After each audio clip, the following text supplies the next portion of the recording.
polymorph. That's what I get. Ooh, yeah, that's it. Can you hear me? Yes. Yep. Can you hear Yes. us? Yes, we can hear you. Well, you can hear me, but I can hear. I told him to. I asked him if he checked his settings, but he didn't message me back. Anyway, we're gonna get started now, and hopefully he'll get that fixed soon. So let's do this. Let's do a recap of last session.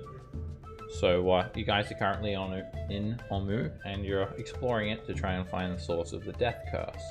You have discovered that there are 9 trickster gods that emerged after the fall of Abteo, and the people of Omu look towards them as new gods. And so much that they actually built shrines around the city dedicated to each one of these gods, who are trickster gods, and they are represented by different native Cholton animals. And so as you've explored these shrines, you've actually found these puzzle cubes. 9 shrines, 9 cubes. Last session, you'd managed to locate 2 of the cubes. And just continuing to explore the city, you actually found a camp, an abandoned camp that is left over from the company of the Yellow Banner, a rival adventuring party that had also ventured into Cholt to try and find the source of the death curse. Obviously, that arrived at Omu.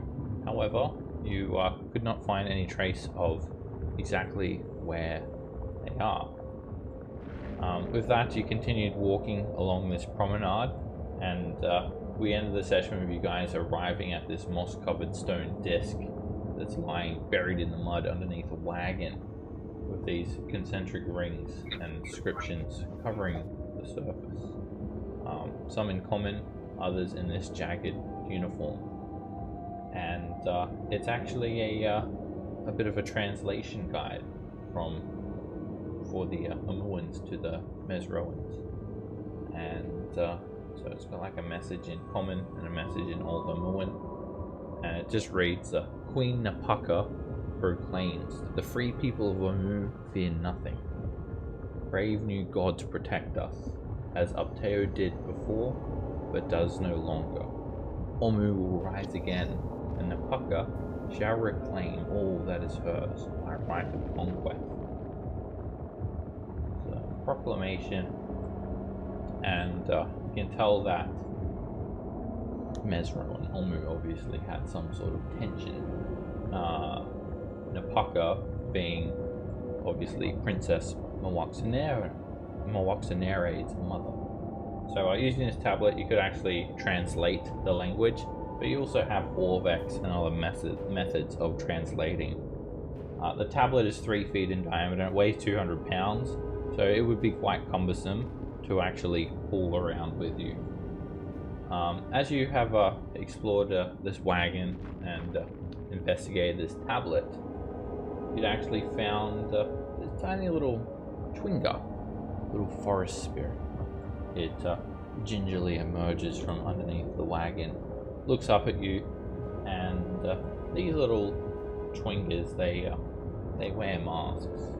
This one actually looks like it has like a dwarf's face on it, etched into the alabaster mask. And it curiously looks up at you all. It just kind of peers out from underneath the tongue of the wagon. There is a bee's nest nearby as well, buzzing about. You can smell the strong scent of honey. The Twinga, it seems to coexist with the bees here. The bees are not bothered by it, and vice versa. And it just gives you guys a curious look. As far as you're aware, these things don't talk, and they don't actually see much more than just this kind of like inky little splodge with arms and legs. An alabaster mask creating contrast on its face.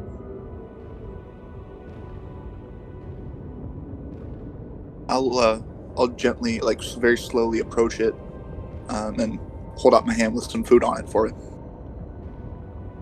It approaches slowly. It comes out from underneath the wagon completely. Walks up to you and very, very slowly peers all the way up at you.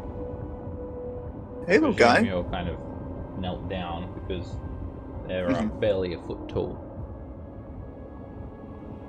It jumps up and grabs onto your beard and hangs from it. Oh, that's cute. Yep, these guys saved my life once. Ow. Ow, ow, ow. It plucks out a hair from your beard quite forcefully and inspects it. And then it just jumps back on the ground. It pans its gaze to each one of you. And it runs up to Yazo and leaps through the air and attempts to jump on his beard. I will unleash the beard. Alrighty, you unleash the beard. It clings on to the strands of hair in your beard, climbs on like rope, and then it quickly burrows through, nestling into your beard, and just pokes its head out from that matted mess. Finely groomed. It hugs your beard, and it rests its head on the beard, and it remains inside, curled up. This is the first time I'm actually sorry I don't have a beard. Be worth a fortune, just to keep that in mind. The Chwinga's worth a fortune? It's got to be. We're not selling him. It's a very nice spirit. Towards it, nobody gives us. Who would we sell it Nobody to gives us anyway? That's a fair point. Well, it gives us a clue normally, but I don't always do it this time. Alright, well, I mean, it's a good sign that a Chwinga is being nice to us. Do you want to check out this walled off area? Me? Or is that all of us? I mean, if you want to go by yourself, that's fine, but I was thinking all of us. Garrett goes first, and we follow him. Why me? Because you've got like heavy armor on. No, good, he got his audio fixed. Yay. Oh, you. What was the issue? Was it the Discord setting? Nope. It was my headset has a mic hearing ratio button, and it was set totally to mic. Usually it's Discord. That's just a surprise. Good that you got it fixed. Alright, so yeah, there is quite a large building. It's relatively intact as far as intact buildings in Omu go, as in most of the wall hasn't crumbled away. It seems to have quite a grand sweeping entrance with a 20-foot high arched entryway leading to like a courtyard where you can see these deep recesses, rectangular recesses just born into the ground, and a very tall 3-story building looming behind it. Where did our bard go? Millhouse and Morgoise and Metal Sonic, they've gone back to the hideout. They are tired. They're too tired to adventure anymore today. And what time of day is it? It's probably make a survival check. See how accurately you can tell. You don't have much of a reference other than how long you've been awake. When you look up, it's just too smoky and foggy to actually see the sun.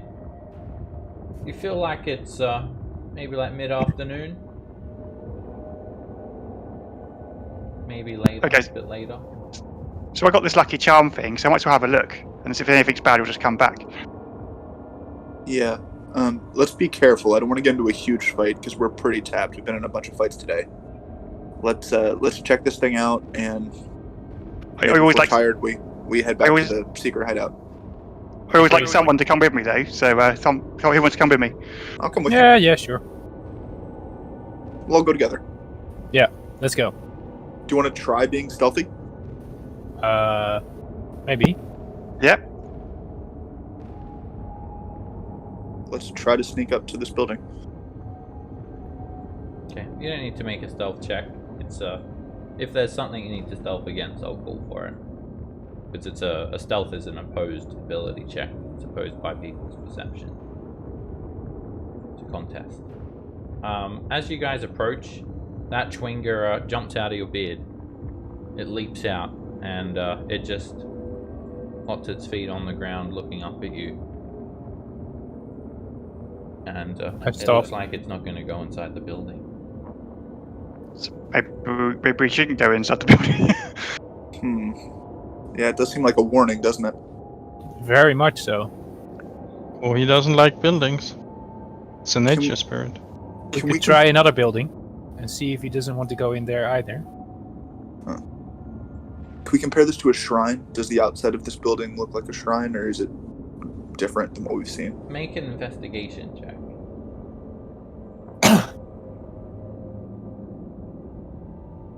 As you take a look inside, just through the courtyard, you feel like it's not a shrine. There's no decorative images, there's no obelisks or any of those telltale signs that other shrines have had.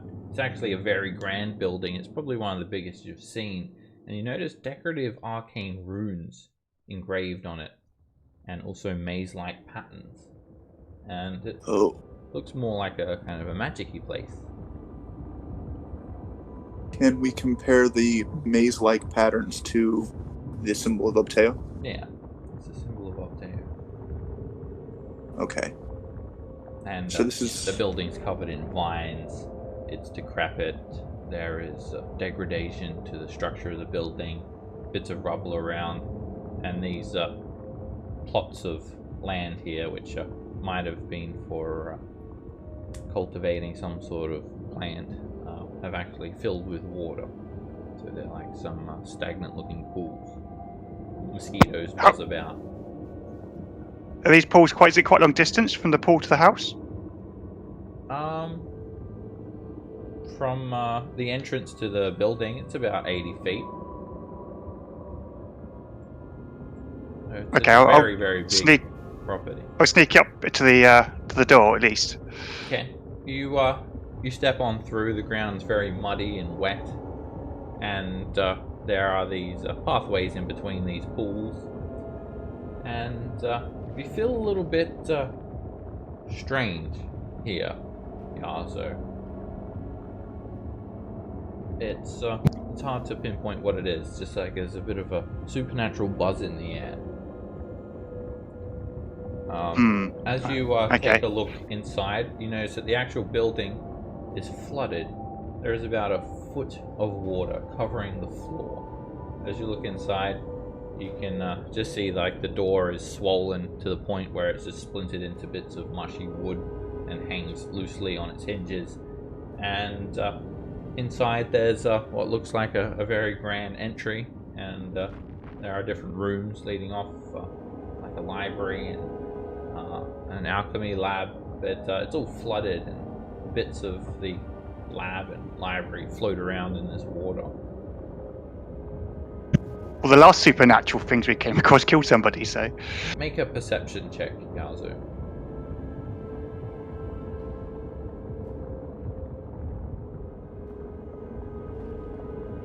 I've clicked it. Oh, there you go.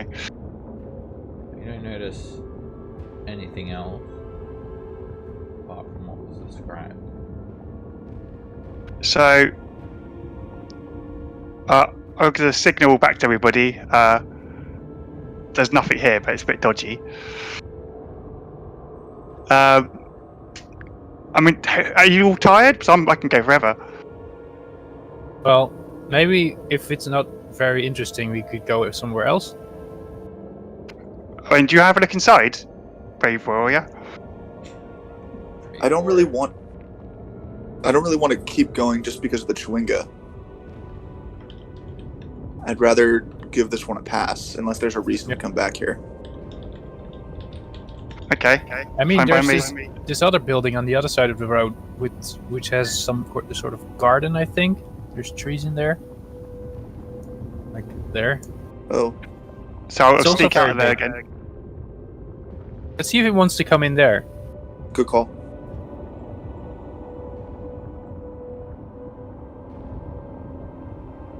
it's Ryan's turn then.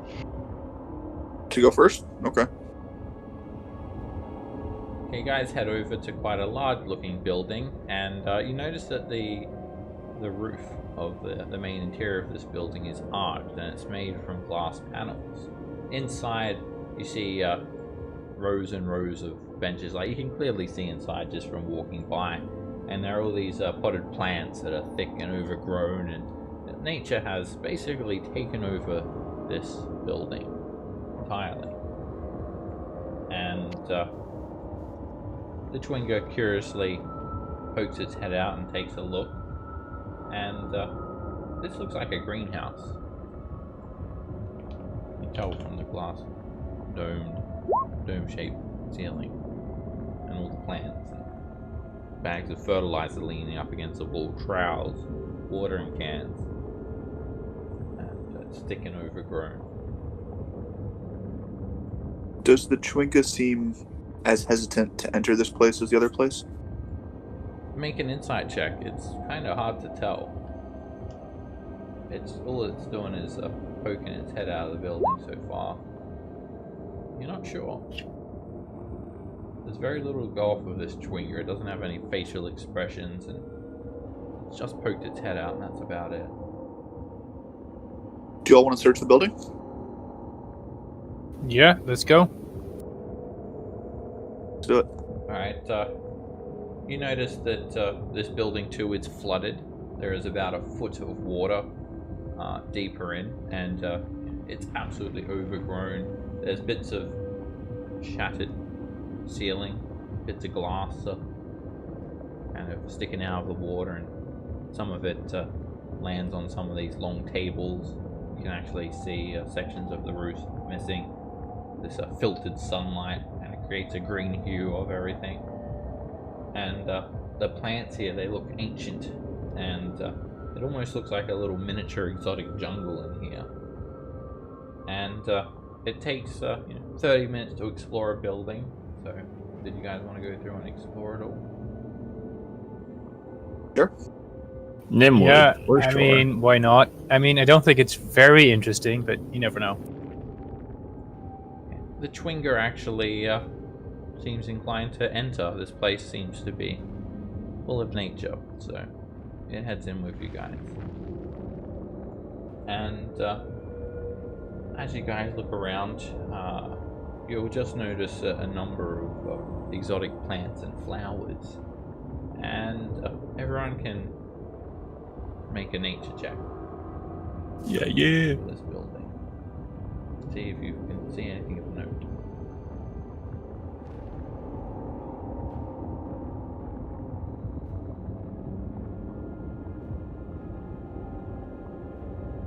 Okay, you guys go through exploring, and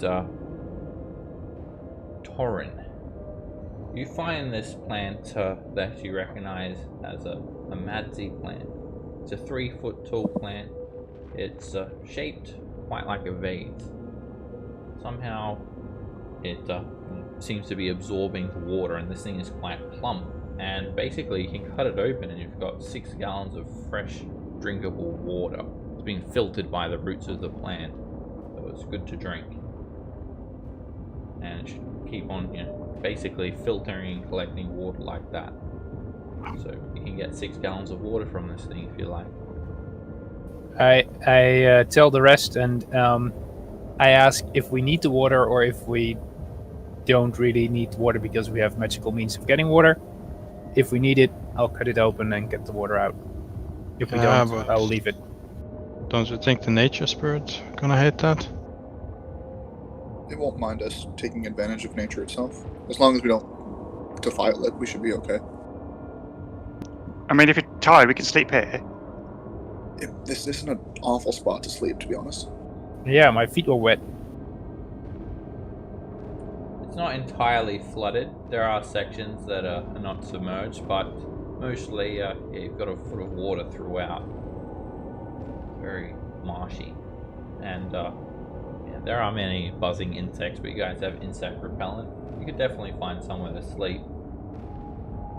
As you continue exploring, Garrick, you actually find sprouting up out of the water a number of roses, but they're huge. They're about 5 foot tall, and they're prismatic in color. They have all the different colors of a rainbow: bright yellow, bright red, bright blue, purple, all the colors of a prism. And as you get within 5 feet of them, they move, as if they can sense your movement, as the ripple of the water passes over their stem. And you feel like they could be hostile. You feel like Okay, they could. I warn the rest of the group to not get close to those roses. Okay. Not sure exactly what they could do, but they sound definitely, they may be predatory. So tell everyone. Wait, they're just plants. What's scary about them? Do they have thorns? I once saw a plant strangle a person in the middle of the night while they were on watch. Plants here are terrifying. We should not sleep here. I think I still that one. Okay. Okay. I was already in favor of not sleeping here, so that's great. Yep. And Nim, as you're exploring, you find 2 skeletons, and are half submerged in the water. And from the eye socket of each skull grows a vine that slowly writhes, and it just kind of elevates out, almost like a snake. And the vines, they slowly move up to you in a very cautious, curious manner. And you feel like these vines have grown sentient, as if they somehow contain a shred of the consciousness of a dead Omuan. And you feel like you could probably take one, and as long as you give it sunlight, clean it, give it some fresh water, and it's placed in soil for at least 8 hours per day, pretty much you've got a sentient rope, sentient 50-foot rope that could obey your commands. Okay. I'm Gook. Let's see. I'm gonna take out my belt pouch and I'm gonna try to clear out whatever just odds and end bits that I have in there that I've just collected, because Nim's kind of a and he's gonna try to put some soil in there if he can and try to coax it into the bag, but not like forcefully grab it, just let it do it of its own accord. It slithers up to you like a snake.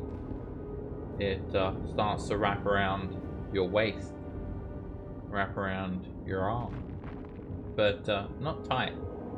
And it continues coiling itself up like a rope, and then sticks its end into the soil.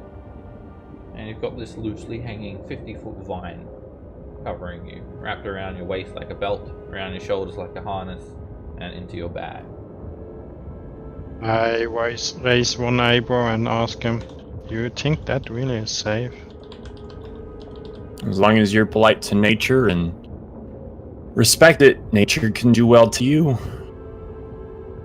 You feel like it's very slow moving, so you feel like it definitely would not be able to wrap around a moving target, but very strong and good for climbing. Probably even lift a couple 100 pounds. Sweet. It's like a useful mage hand. It's Not that useful, of course. Nothing is that useful. We're talking about mage hand here. The best spell in the game. Practically witch. so broken. Alright, so you guys have spent 30 minutes exploring the greenhouse, and that's what you find. Plants and vines. Nothing else of interest. So do we need the water, or don't we? I mean, I can still take care of water for us. do you have spells for it? Yeah, I have 2 level 1 spell slots, which is more than enough. Alright. In that case, I'll leave the plan B. Plus, it was raining today. Okay, you can How always about- come back for it anyway. How about Exactly. we go north a little bit and continue up the path? I'd rather go in that building if we're gonna. I don't want to move on from it. This one? Yeah. Scary Mansion. Ugh, I don't know, man. I feel like the Chewingo was warning us. Yeah. If he doesn't want, if a nature spirit doesn't want to go in there, I don't really want to have anything to do with it, right?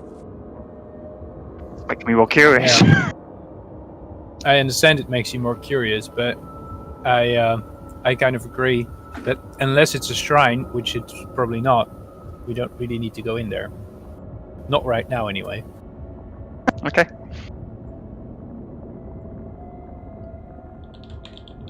Go farther north or what?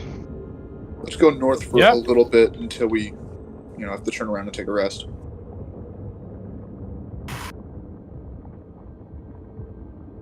Alright, so you guys head back onto the promenade, and as you walk along this promenade, there are a series of stone steps that lead off to different parts of the city. And you come to another intersection like this. So, what do? Do you head down steps left, right, or continue forward? On the promenade? I go down left just to see what's down there. This is left. Right, sorry, right. Okay, everyone happy with that, right? Yes. Do it. Mm-hmm. Sure. As you descend the steps, you see many more buildings. And you start to see these two obelisks flank the entrance of what will look like another shrine.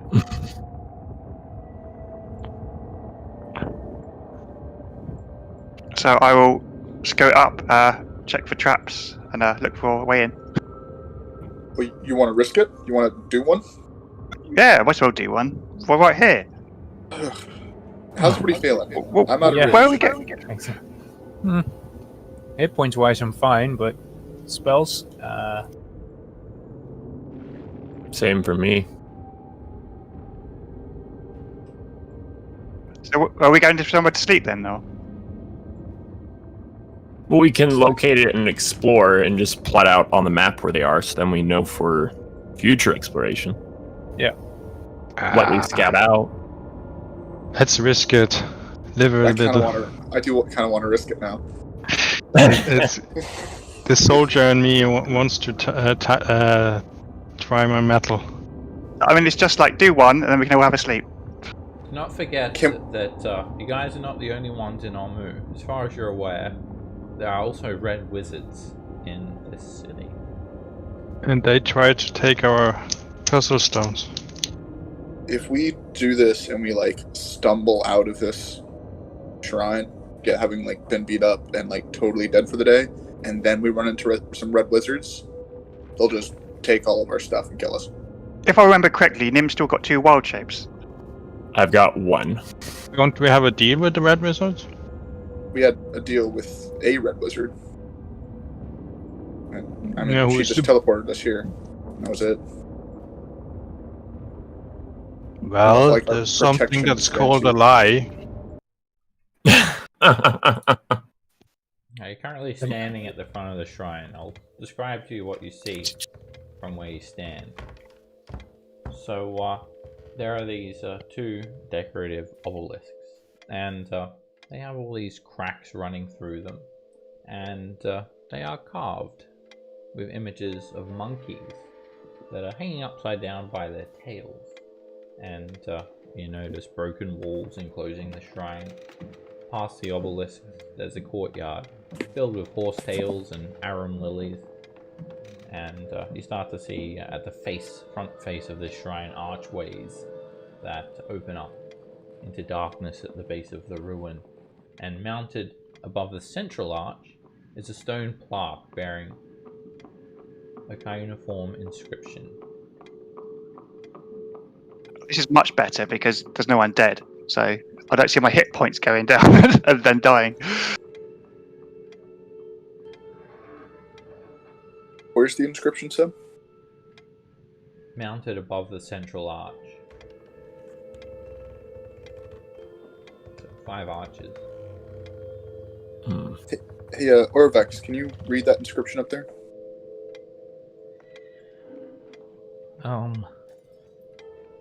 But it may be dangerous.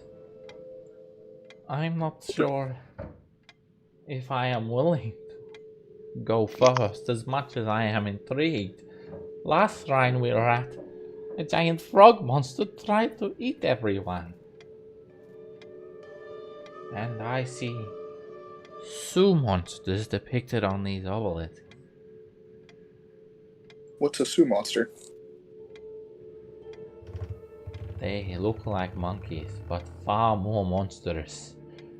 I know which shrine we are at. We are at the Shrine of Wongo. Let me tell you a story.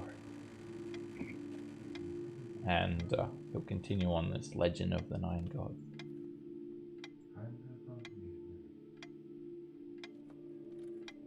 That night, a Sioux monster broke into Abtail's palace and stole a pail of water from the Omuan.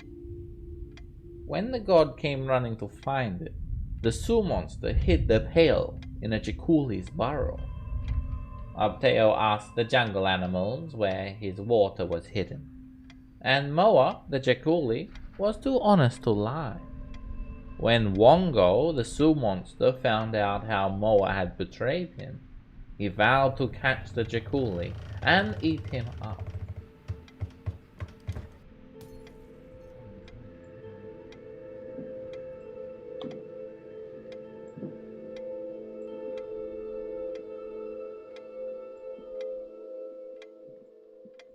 Everybody can swim, can't they? Oh, I can swim. Because I'm blue, so I have to be able to swim. they If we talked about water. If we take a short rest, I can breathe underwater. But I don't see any water in there. I think we're okay. Orvex, if we go first, will you come behind us and read that inscription? Make a persuasion check, Ryan. He seems fairly spooked after seeing near death at both shrines. He shakes his head. Come on. I'm quite happy. Just taking a look at these obelisks. If you could get a rubbing of the inscription, I'll be happy to translate. Sure. Why, it's your life's work. You want to see this, don't you? Just the rubbing isn't the same as having been there. Alright, to continue to push him, you can make a persuasion check at disadvantage. This is gonna go so well. Why can't I intimidate him? You have to kick him. Oh. Oh yeah. He looks to you. You're right. I will protect you, with the best of my ability. You're right. This is my life's work. This is why I came to Omu. I may not be able to fight as well as all of you, but I have you to protect me. And I know I am safe in your presence. And That's the spirit, Oryx. he walks up and inspects it. Meanwhile, that Chwinger's jumped out of your beard, Yazo, and refuses another one. to enter the shrine. Orvexa carefully examines the Omuan. The Chwinger doesn't seem to really respond to questions and language. It just goes around. It starts.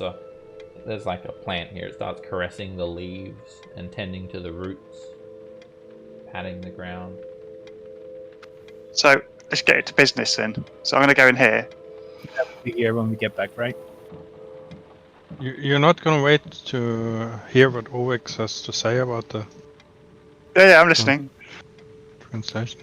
Okay, so this 4 of the 5 entrance corridors are blocked by portcullis, but this central one is not. Alright, Orvex takes a look as you push by him. Yazo. Oh! That was rude. Sorry? That's Yato. I'm not rude. No, it just says, better to be Wongo's friend than his enemy.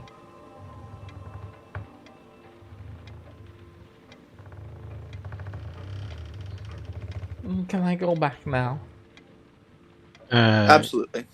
Can you course. before you go? Can you make anything out of this tunnels that are closed? Do they make any sense to you? I'm not sure. What do we see when we look inside through the columns? There's a dark, dusty hallway, 5 feet wide and about 8 feet high. It's arched, and cobwebs obscure the view further inside. Thick cobwebs. It's a portcullis as well, so it's like crisscross gates. The cobwebs, are they normal sized or a gigantic sized? Or They're pretty big. They're enough to completely drape the entire hallway. okay, I'm starting to watch the roof just to be sure. There is a couple of tiny little spiders crawling around, but nothing too big. Nothing Okay. bigger than a tarantula. Okay. Do they look like they're the ones that made the co-op, or do they look like? Probably. Okay. Go, I'm gonna pick a spider up and throw it at Garrick. There's no spiders where you are, yeah. So he was asking about the blocked entrances. Ah, okay. This one, the central one, is clean. There's no spider webs, and beyond it, you can see some sort of statue. Okay, OX, we will leave you to your deciphering of the obelisk if you want to. Yes, I think I'll take a sketch. And he pulls out just a notepad and starts sizing up the shrine and taking a sketch. I would like to check if this middle hallway also has like a sign of portcullis or whatever it's called. So if it could be closed, I mean. Yeah, make a perception check. There's at first glance, there's definitely nothing like that.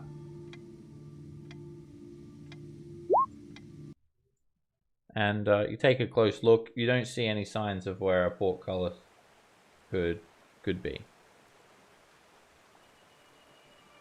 How high is the roof to this entrance? 8 feet high Wasn't it and 8 arched. 8 feet Yeah. high. And it Can opens I- up into a slightly larger room. Okay, also in with you. Okay. So sneaking in. Alright, you creep up carefully, and as you get a bit further in, some of the light from outside gets filtered until it gets kind of just low light, so slightly obscured inside. Still enough Do you want me to roll a... peering into the shade. No, you don't need to. I'll let you know if you need to make a stealth check. I'll be checking for traps as well. Alright. I follow about 10 feet behind. Are you actively checking for traps? Like Yes. where you're from where you're standing? Yeah. Alright, make a perception check.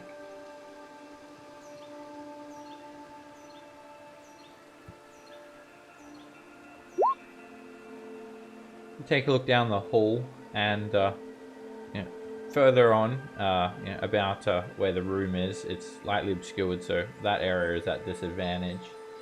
And you don't see any hazards. Nothing stands out as a trap or a hazard in any way. Okay. Come on, Garrick. Up ahead, you see a 10-foot tall stone statue residing in a 15-foot high, roughly square-shaped room. It's of an evil-looking monkey, and it's balancing on its tail atop a stone dais in the middle of the room. The statue's limbs are splayed, with hands and feet cupped It's like almost like a decorative fountain or something like that.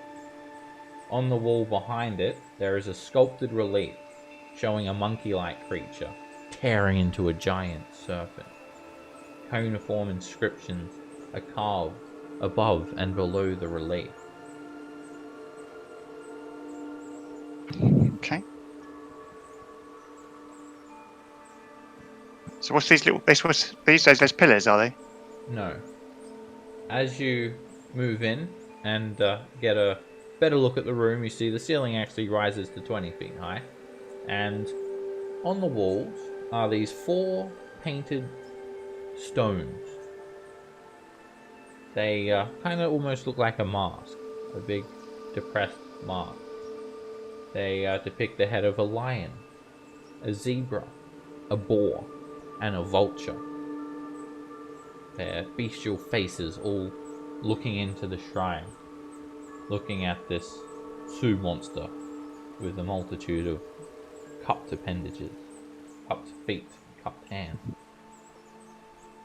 The statue itself looks quite terrifying as well, as it's not just an ordinary looking monkey by any means. Oh, lovely. Isn't he cuddly? Yeah, that's the word. That's the worst thing I've ever seen. So we need to find something good with this place. What's this thing at the back? That's the sculpted relief. It's So I'll sneak down here a then. monkey tearing into a giant serpent. Yeah. The Jakuli. Moa being ripped apart by the Sioux monster Wongo. Alright, you move into this ancient shrine, and the main feature is this statue of the Sioux monster hanging upside down, its hands cupped, its feet cupped, like a multi-tiered ornament. There's an inscription at the statue's base, written in Old Amuan. Okay, Orion, can you make room? I have to go out to try to convince Ovex to come in to... I'll try and make a rub while he's doing that. Yeah, I was just gonna get some paper with him and make a rub for him. I think he should see it. It's his life's work. I mean, he's gonna die. Alright, he's already quite friendly to you, Garrick. You don't need to do anything more than just simply ask him. Okay, I ask him. Is it safe? Yeah, it's fascinating. It's a statue of the god with something beneath it, and your excellent talents are needed. Very well. As long as it is safe. I also was looking for traps. He may be rude, but he is good at his work. Excellent. Yes, I am. Oh my. I feel like I've just stepped back in time. 100 years. Oh wow. This... He points to the wall relief. This is Wongo, fighting his hated enemy Moa. It shows how Moa betrayed Wongo to the gob of Teo. Oh, and this inscription. It says, Wongo's friend knows where to pour the water.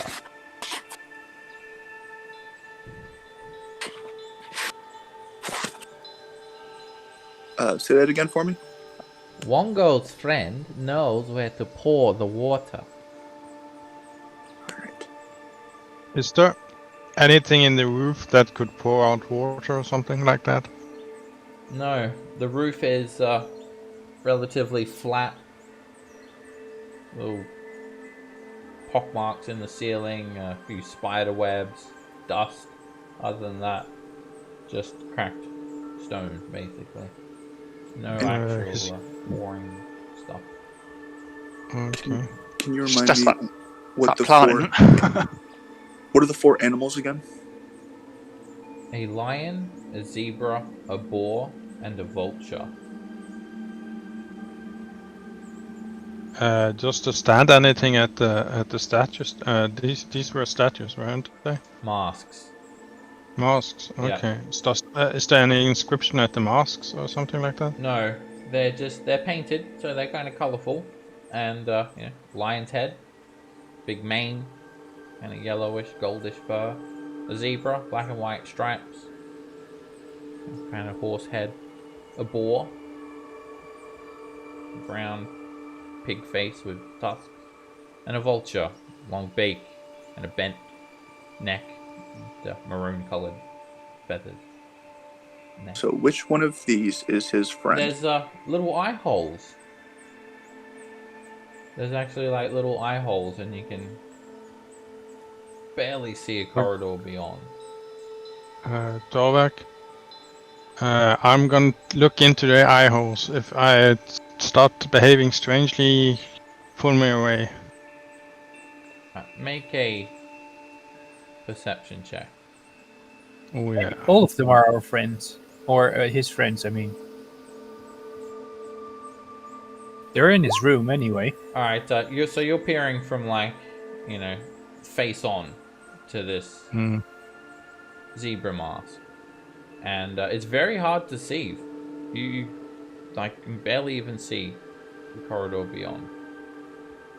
Okay. I can't see anything. Can you see anything? It's like trying to look through like a keyhole, basically. Well, I have no dark vision, but I can try. Okay, I give him light on his face. Yeah, it's not really a matter of light. It's just it's like trying to look through a keyhole. There's just not enough room for your eyes to focus on. Do we know which of these animals are this Wongo's friend? Because that's the one we need to look through. I assume it's a mask we have to take off, yeah? Yeah. Oh, he said the friend knows where to pour the water. So I think you're gonna see something if you're not as blind as I am, obviously. Because I don't see anything in this room. Are they looking at something, maybe? All four of them. All four of them look to the statue. The statue of the Sioux monster that has 2 cupped hands and 2 cupped feet. Okay. Do they look at a specific place? Since the hands and feet are cupped at one of the feet or one of the hands? Or... Make a perception check. Again? Yeah, give us another one. For looking, at different things. You place your eyeballs so they contact the walls, and you don't see anything. You just hurt your eyeballs. You can't tell where they're looking. Here's what we do. You got something. They're all looking at the same place. A bit of dust got in your eye, Garrick. Your eyes start to sting. Hey, I got an idea. It's maybe the what's it called again? The monkey thing. Maybe it's thirsty. We should just pour some water in his mouth. Well, I think that cupped no. thing is a good idea. Nim, I think it's one of the 4 possibilities. Nim, stand in front of this statue for me. Right here. And I'll give him one end of a rope. And can you line it up with his eye? Well, if they don't actually have eyes in them, they could be looking anywhere. Yeah. That's a good point. Nim, you try look into the eyes. See if you see anything. I tried to look through the eyes. It's the same they're thing. It's painted. All right. You're yeah. It's like trying to put on a mask, but the wrong way around. Oh, we have to be on the other side. That might be true. You can't even really get your eyeballs to kind of line up with the eye slits properly. So we've got to go back out the building again. The boar mask has a big snout just kind of just jutting out of it. The vulture has this big beak, and you can't really get your eyes to line up with it properly. But they're drawn on a round surface. Yeah, they're just like their made eyes of the should point stone. somewhere.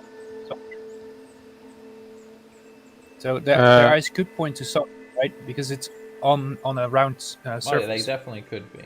Yeah. So- I guess his best friend's the one who's most like the monkey. So which one of them is most like a monkey? Is your I don't know best if friend it's- most like you? I I don't don't know if know. it's that though. You mean No. yeah, I mean, Wongo is a Sioux monster, but there are no monkeys here. It's a lion, a zebra, a boar, and a vulture. As you head out the entrance there at Garrick, you do see these hallways blocked by a portcullis. Is it possible to get between the columns? Probably not. The portcullis is it's like a crisscross bar, and Okay. I mean, you'd basically have to be like a gaseous form to get through there. Misty step. Yeah. that's a good Yeah, call. if I had a spell slot. Nim, you might want to consider turning into like a spider or something to get through the bars. Well, something that can also look through the eye holes. Then Lizard. If I go through and I change back out, I won't be able to change back again. Yeah, you'll be but trapped- if you're trapped forever. chameleon can go in and look through the eye holes. Chameleon can climb. Can I? Well, we got to find some buttons, I think, somewhere. Let me try this. Can I climb up this wall to the top of like where these bars are, and take a look of where they're coming out? You I mean, you can just see, like the arched entrance is only 8 feet tall. It's a portcullis that it's like a gate. They they raise up into the Do they- ceiling and they slam down shut. Oh. I try to lift it. Usually there'll be like a winch or something, but you don't see any winch. You I try to. you try to lift it, lift it. Garrick, and it's heavy. It must weigh hundreds of pounds, and you're not strong enough to lift it. Orion, come and help me. I have one better idea. I will approach the Chwinga. Alright, the Chwinga is nowhere to be seen when you come back. Darn. Do we Right, really so- want to force this? Right? I We want just to be his tried- friend. If We it- need to pick one if we're gonna go through any. We need to pick one and choose that one. Good call. So, what are we picking then? What Lion, would be zebra. a monkey's best friend? I think it's a vulture. I also think it's the vulture. I don't know why, but sure. Because it doesn't make sense. It's always the thing that doesn't Always make a good sense. reason. It kind of makes Because sense to me though. Vultures like to steal things, don't they? Yeah, Well, but in the- nature's Yeah, but- provided but the nutrients ape- by other things that die and decay. The ape was stolen from. No, he wasn't stolen from. He stole. You're right. Vultures don't steal; they take what's already been claimed dead. Yeah. Hey, Orvix, do you know who the King of Feathers is? King of Feathers? I'm not sure. Is that, Oh, that was a graffiti that you told me about? It was. Which one? I have no idea what that means. I do not recall any sort of King of Feathers in Omuan lore. Perhaps a giant bird? Which one is the vulture? By the way, so that's... This is the vulture. So yeah, you felt like you could definitely get that portcullis open, Garrick. You're just not strong enough. Okay, alright, wanna try? Should we do vulture? Yeah, let me try Yeah. the vulture. I'll Sure, try. I have no better idea. Find Do some you want to buttons just on the lift wall. it up don't high you? enough for me to go under, since I'm the shortest? Then I can just crawl under. Yeah, it's this one, isn't it? Yeah, that's the vulture one. If you get it up and high enough just for me to get through, I can always wild shape back through the opposite way. Call. Then we're only using one. Okay. Alright, Right, so fine. Garrick and Orion, you guys both trying to lift it? Yeah. Okay. Athletics or... Is there enough room to help them out? You don't need 3 would be pushing it. But it doesn't matter anyway, because 2 people are enough. You just, it just weighs a certain amount. You just need to be able to lift a certain amount of weight, basically. And the portcullis is kind of it's hard going. It's kind of rusted, and it doesn't just drop either if you let go of it. You have to kind of slide it up a foot, another foot, and you keep on going until it's. Has somebody something we can put beneath it? It's pretty much on the ceiling, but it's stuck. If you let go of it, it doesn't drop. It just stays there. Okay. Just stays Nim, kind of stuck into the ceiling. try to go beneath it, but be careful.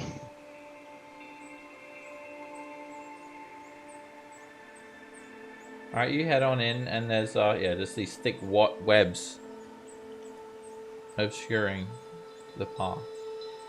I'll just use my dagger and. You want a torch? Burning spiderwebs is always a good thing. I don't want to disturb them that much. This is the spider's home. Alright, make an attack. So I'm going to try to cut the smallest holes I can to get through, kind of thing. The dagger. That hits. And you just hack through the web with a single strike. I'm just going, sorry! As I go through. Because I'm disturbing their home. Now you head through and make another attack. That hits. And you easily cut through the web. Sorry! You head on through, and you're at the hollow interior of the mask now. And there's an inscription there, above it. And you can actually, kind of see through as well, fairly easily from the single. Lovely. What's the inscription say? Can I read it? It's written in Old Omuan. Ah, poop.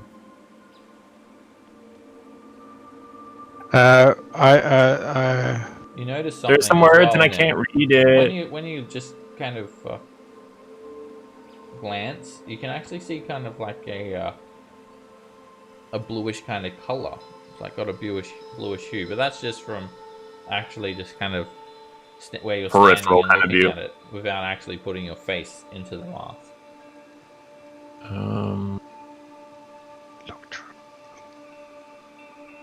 Yeah, because I don't have any paper. I'm just going to look through it then. Alright, you stick your face into it, and it kind of fits.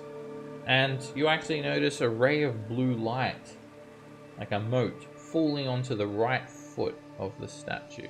Sorry, left hand of the statue. It's alright, Nim's Ledexic, it works.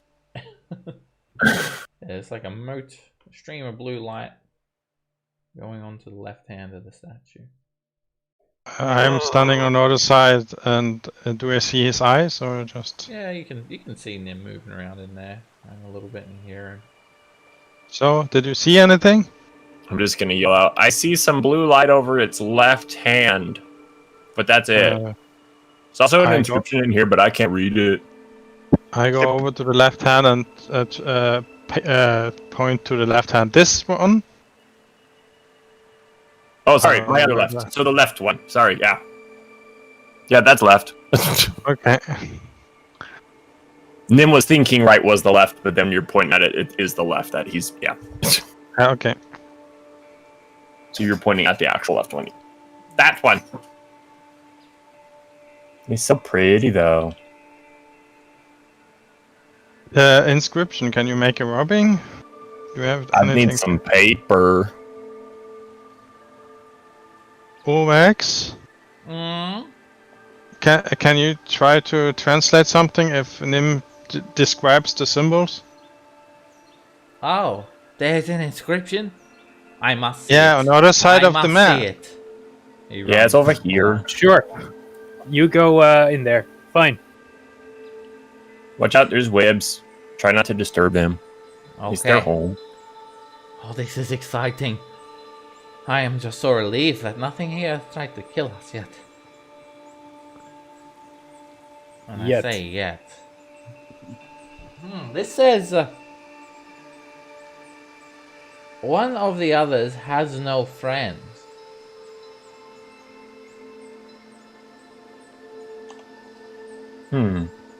another riddle. I guess we have to look through all their eyes.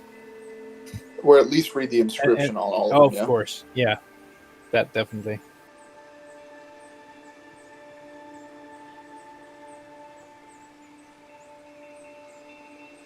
Hey, Garrett, can you help me with another one? Yeah. I'm on my way. I'll go outside and help him with the next one. Okay. I'll give you a handout for these inscriptions as well. Excuse me. Okay. The original, can you tape that one too? The one in the main chamber? Yeah.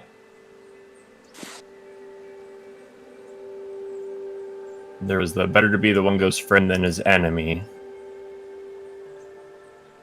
Because that one's in the chat. Oh, it's in the chat. Yeah. The So- initial inscription is Wongo's friend knows where to pour the water. That was the one at the statue. All right, so just to make sure that we're safe, Garrick and I will lift this up. Wait. Because that says pour the water. It was a blue light coming from his eyes. So maybe pour the water on the hand. I don't know if Yeah, it's that simple. Yeah, Still but not let's sure see if it's the friend or not. and So if we see and the I- other ones, we can. I think determine every which mask is gonna Okay. point at one point. Just be careful with this one, then, alright? So Yeah. here's what I'm thinking. Garrick and I will lift this up.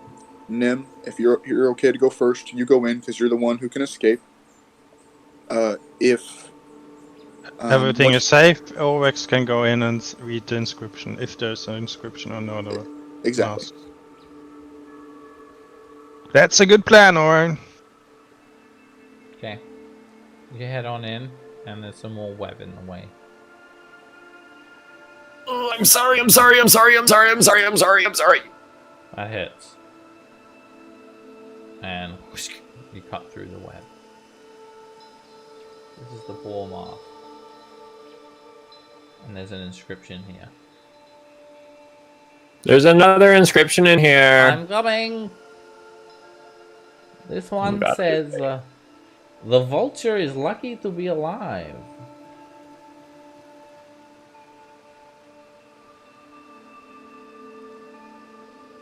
The Probably vulture not his was friend then. lucky to be alive. But it could have been the snake attacking the bird.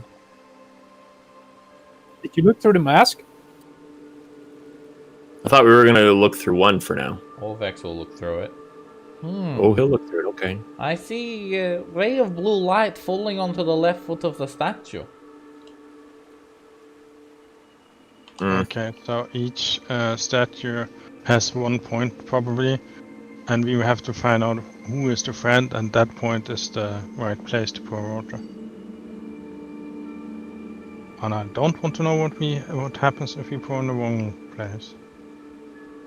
This is so Okay, exciting. Orion, I feel like are you some ready sort for of an... adventurer. Like, Isn't this exciting, Orvex? I know. I once heard a story about an adventure like this. He would wear a wide-brimmed hat and he had the whip. I can't remember his name. Orion, next one. Yeah, I think I've seen that play in a market stall, Orvex. I'll help him lift it. Alright, you guys It only lasted for a short round. crank the next portcullis up, and once again it's so stuck it just sits in its recess, and there's more web obscuring the viewing corridor.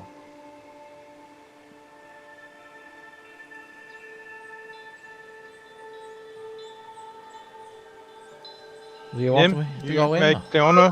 Oh, I don't like this. I'm sorry. That is the wrong dagger to click. There we go. That hits. And whoosh, you cut through the web with a... Green dagger work. But I'm destroying their homes. I don't like it. Sure, you're just snipping the edges. That hit. They need to make new ones And you once in a while. tear through it, destroying the web. Oh, I hate it. I hate it. I hate it.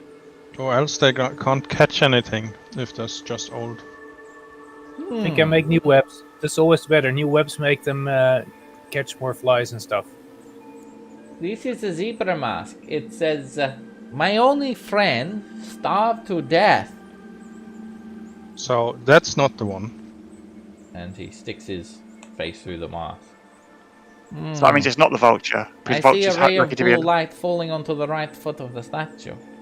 Why it's not the vulture? It's not the zebra, because the zebra says my only friend starved to death.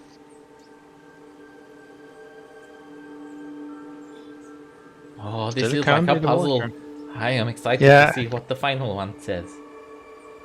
Okay, Ryan, you're gonna help me? Yeah, Jeez, so Yasso, get out of the way, man.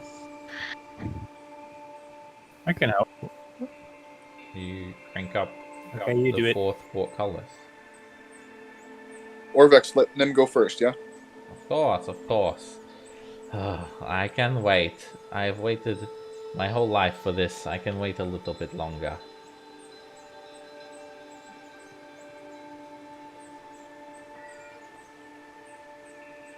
More web. Goodness.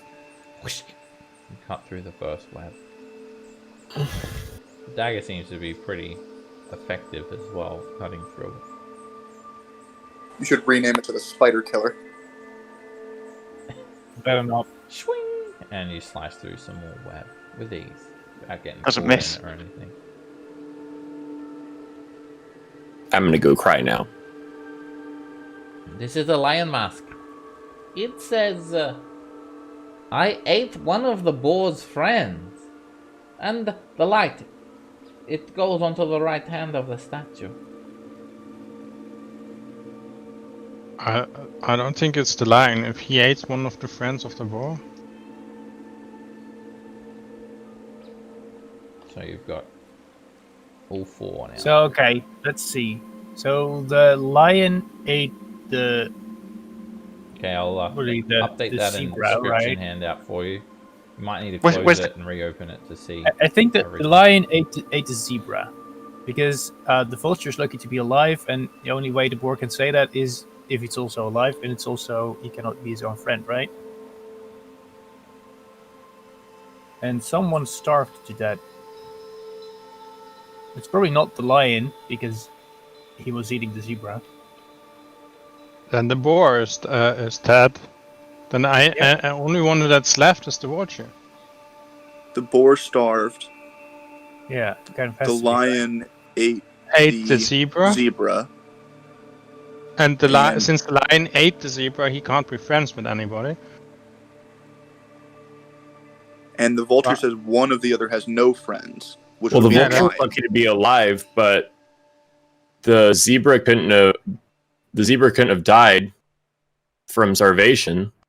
No, So that the, would No, be the boar- the boar boar, starved. the boar Well, the that's boar what I'm saying. starved, the zebra was eaten, and the vulture mask said that the lion has no friends, which means that So- the vulture is It's the the one right we're looking one. for. Okay. Agreed. Of course, Orvax, Orion has a intelligence of 8, so this was purely character, and he did not figure this out at all. Wow, look, I am a lion! Just Orvax. kidding, it's me, Orvex. Yeah. Maybe we should go outside. We're gonna try something now. Oh, okay. It's not very brave of a lion. You guys want to come in here, or should I try alone and hope that? I don't mind that last idea, but we could come in. Maybe it's better to be together. I think it's better to be Let's together. not split up the party. I read somewhere in the book that it's not good to split up the party. Oh, that book I read that too. I take out my water bag and am ready to pour some water on the left hand. Is it? It's the left hand, isn't it? Yeah. Yeah, Yeah. left hand. Left hand. Let's do this. Okay, Nim, you gonna come in or?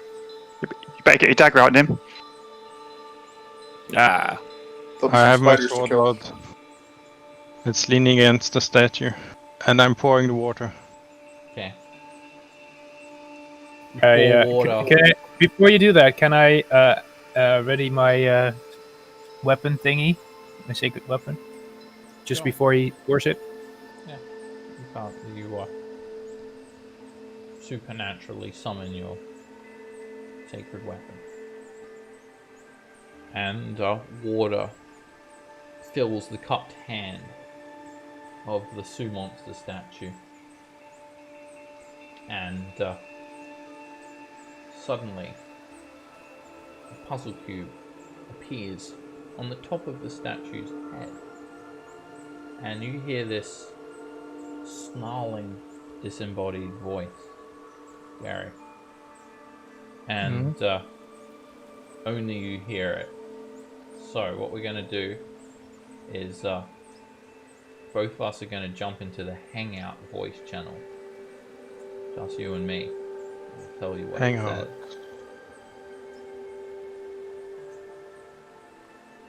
Alright. Alrighty. It's a snarling voice. It says,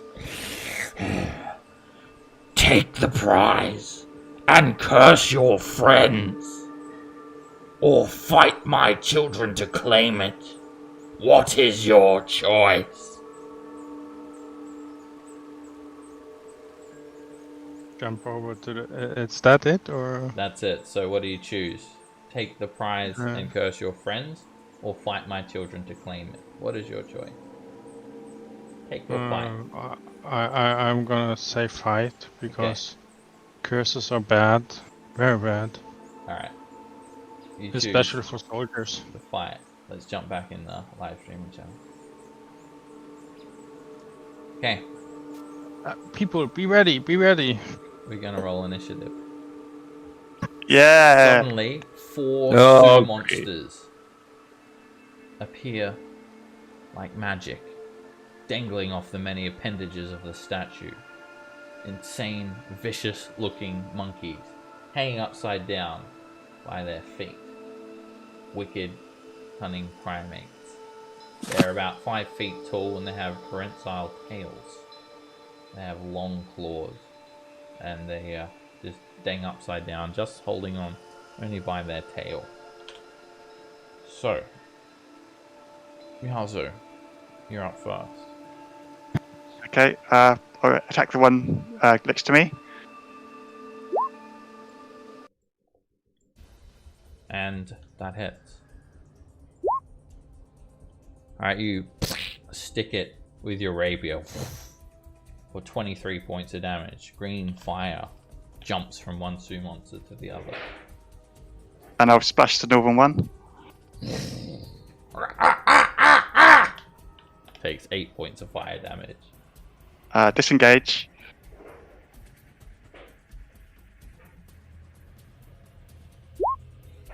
The Sioux monster, it gives you this insane looking look, Yazo, and its eyes meet yours, and you need to make a wisdom saving throw. You get this crushing headache. It just absolutely destroys you. You take 14 psychic damage and you become stunned, repeating the save at the end of your turn. Okay. The Sioux monster then just kind of jumps, monkeying around like that. Nim. No, they're not like off the ground like super high, right? No. They're all like within decency melee with range. their reach. Okay, perfect. Just wanted to check. Okay, well I'm not I want going to spell to say that I have Aura of Protection, so if anyone needs to make a saving throw that's within 10 feet of me, they get a +3, which is equal to my charisma. Is that 10 feet of you? Yeah, 10 feet. It's too far away from me. Sorry. I'm going to come here. How far does this Everybody's go? within 10 feet. I'm going to do poison spray. Where is it on my spells? Oop, didn't mean to click it, but right there on the second one back. Okay. You puff a cloud of poison onto the Sioux monster's face. And Come on, hit it. it starts coughing and spluttering, and the 17 poison damage seems to hurt it quite badly. Woohoo! Alrighty. That was my action. Bonus action can't do anything and it moves some, so I will just stay there. Because I don't want to move away either. This Sioux monster glares at you and starts to fill your mind with psychic energy. Nim, make a wisdom saving throw to resist this crushing headache. That was on Nim, correct? Yeah. Okay, you kind of cut out, so I gotcha. And what's your bonus? I have advantage on him, but it is the saving throw is a +6. You have My wisdom advantage on wisdom saves. Yes, because gnome cunning. Okay. That's only against magic. Oh, Yeah, this is not a magical effect. and it's just the 8, which is a +6 on it. All right. So I only rolled a 2. You get 11. You get 11. All right. Torrin's bonus is +3, so you resist. This Sioux monster starts to scream, and using its tail, it kind of leaps from one of the statue's appendages to the other, and it basically just starts tearing into Yazo with 4 claw attack. And it hits. It rips into him for 11 slashing damage. I guess I can't use any reactions. No, not while you're stunned. And then it tries to bite you. And it chomps you for 5 piercing damage. This Sioux monster is going to glare at Nim. Nim, make a wisdom saving throw. Yeah. And you resist that mind crunching effect. And the Sioux monster just stays there. Orion. So there's a statue here. I can't occupy this space. You can squeeze into that space. Gotcha. Then I'll move here and I'll attack this one. Just normal attack. I'll even use my dex this time. That hits. You pierce the rapier into the Sioux monster and you pull it out, and no blood spills out or anything like that, but the Sioux monster looks very badly injured with that attack. You jam the rapier through its face and it just fades away. Hey, well that's good.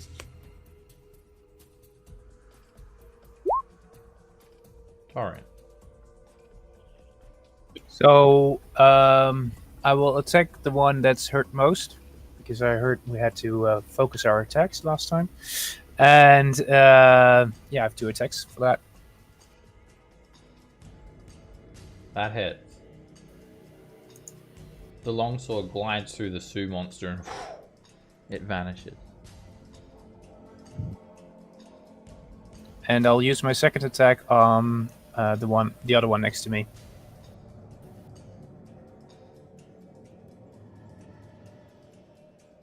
That hits. You drag the longsword across the Sioux monster's torso, ripping a wound through it. It looks a little bit injured. Do I do a bonus action? I don't think. I could, of course, yeah, wait, I could create a sacred weapon, right? That's a bonus action. You mean Shield of Fate?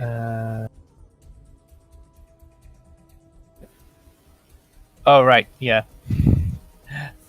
I keep forgetting the other character. Yeah, Shield of Faith. Who looks like he needs the most? Let's do Nim.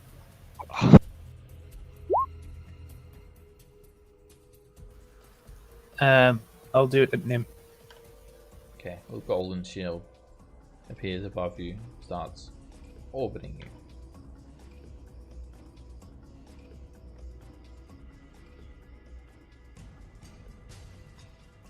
I think that's it. Yeah.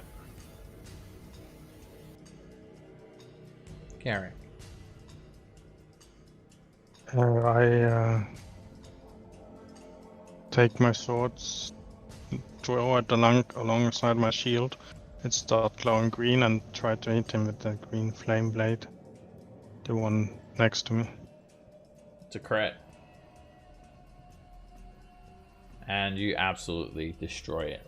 With a single strike of that sword, the Sioux monster fades away. And then I take one step down. And that's my turn. Yaza, you're just got this incredibly loud ear-ringing sound flooding your mind, and it's just hurting, and you're completely out of it. Make a wisdom save to try and calm your mind. And you get back into the fight at the end of your turn. That's an important one. Nim. I'm gonna poison spray the one in front of me as well. DC 14. Con save. Alright, Not only a lot a of little damage, bit of the poison gets it. And just sneezes as it takes the 3 points of poison damage. And that'll be my turn. It's going to screech.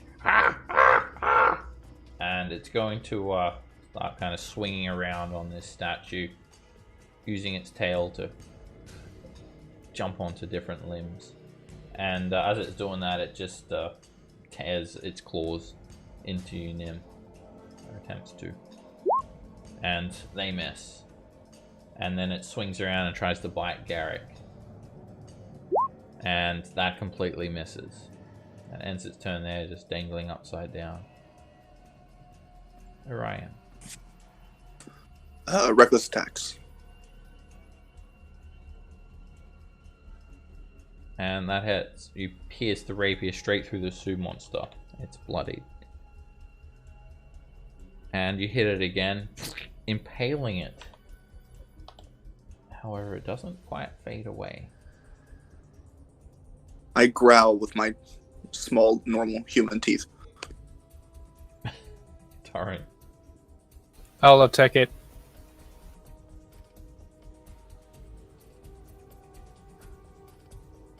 That hits. With your sacred weapon, you completely take the Sioux monster out.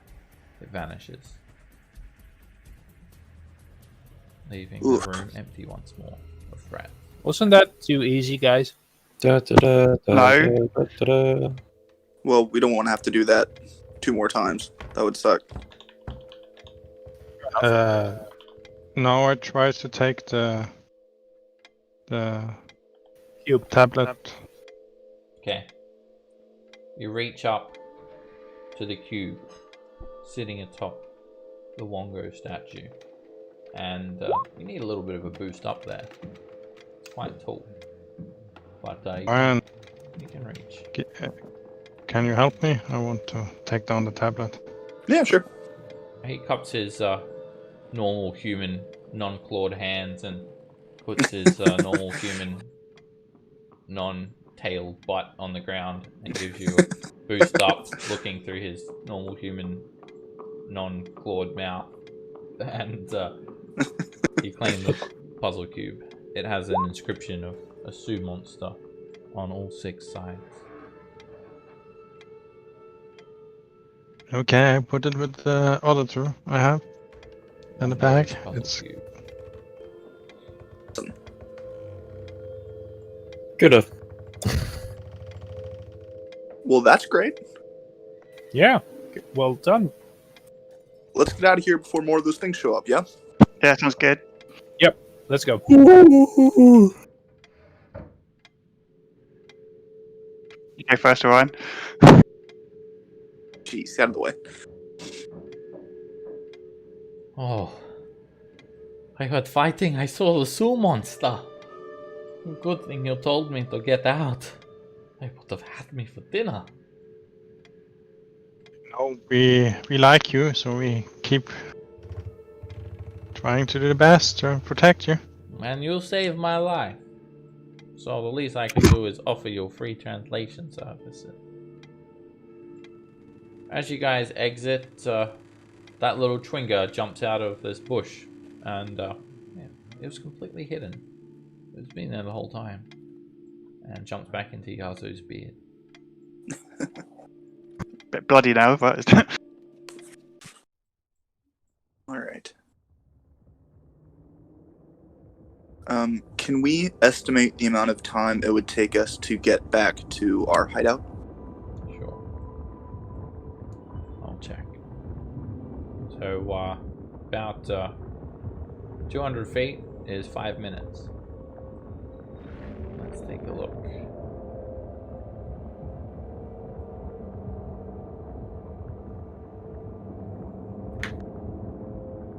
About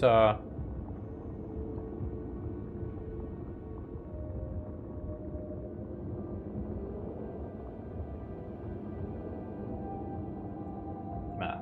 45 minutes. Do we think we could long rest in about 45 minutes from now? You can long rest whenever you want.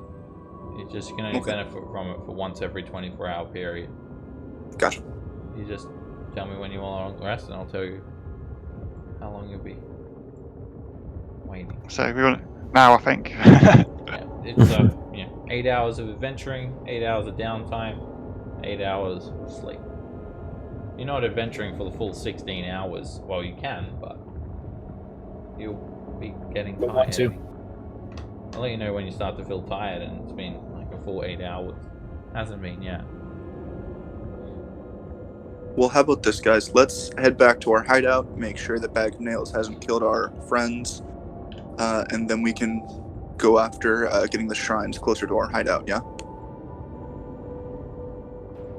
Okay. Just be careful this time. Make sure to try and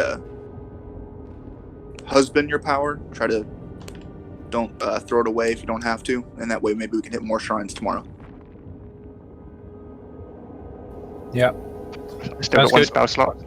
The only thing is we never know how much we need. I mean, very true. Oh, we'll try. If you think you're gonna die, I mean, go ahead. But Yes, sir. please don't call me sir. Good boss. Well, there's fights like the earlier ones, or fight like now, where everything goes relatively smoothly. I was surprised how well we did against that frog monster. Yeah, that was pretty. Yeah, because we found out We the did weak well. spot and tried to hit the weak spot. Okay, you guys double back towards your camp. And as you do, suddenly 6 skeletons, 6 Cholton guards, and a red wizard of Thay emerge in front of a nearby ruin. The skeletons are kind of lined up in the front line, the guards behind the red wizard, and then the red wizard's kind of at the back of it. And this red wizard just has a bald head tattoo and these distinct red robes. The red wizard glares at you all. That Twingo quickly recedes into Yazo's beard, and Orvex smiles and waves. He says, "Hi! It's you!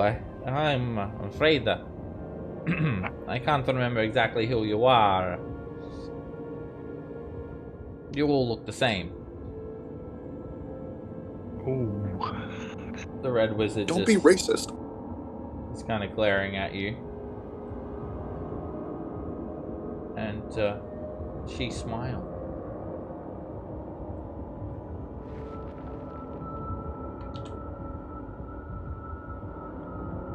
My. What do we have here? This is very interesting. Orvex. I'm so glad that you're still alive. It's Yamok, by the way. And She has a very sallow complexion. She has in her hand a book, like a tome. It's opened, and she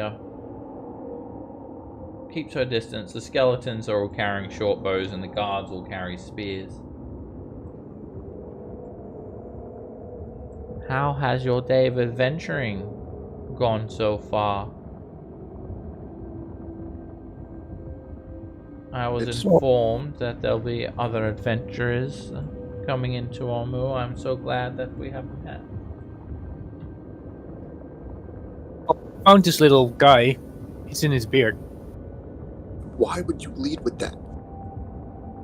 I don't know. I just don't. Ugh, dude. We're fine. How are you doing? I'm Nothing well. special. No treasures. I didn't think that Orvex would have betrayed us. You were hired by the Red Wizards, Orvex. And now you work with these other adventurers? Oh, no. There was an explosion at our camp. And the other Red Wizard was killed. And I was buried under rubble. These adventurers saved me. Oh. Is that so? Well, you are under the employ of the Red Wizards of Thay, so you'll be coming with us now.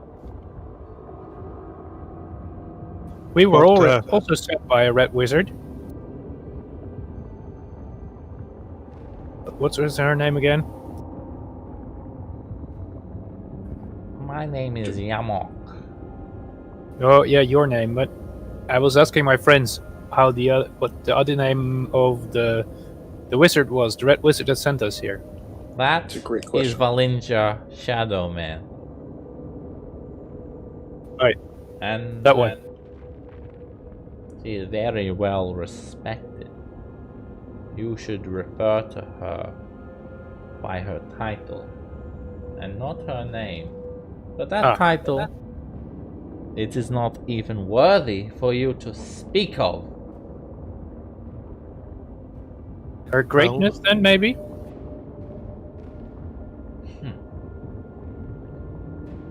Come, Orvex.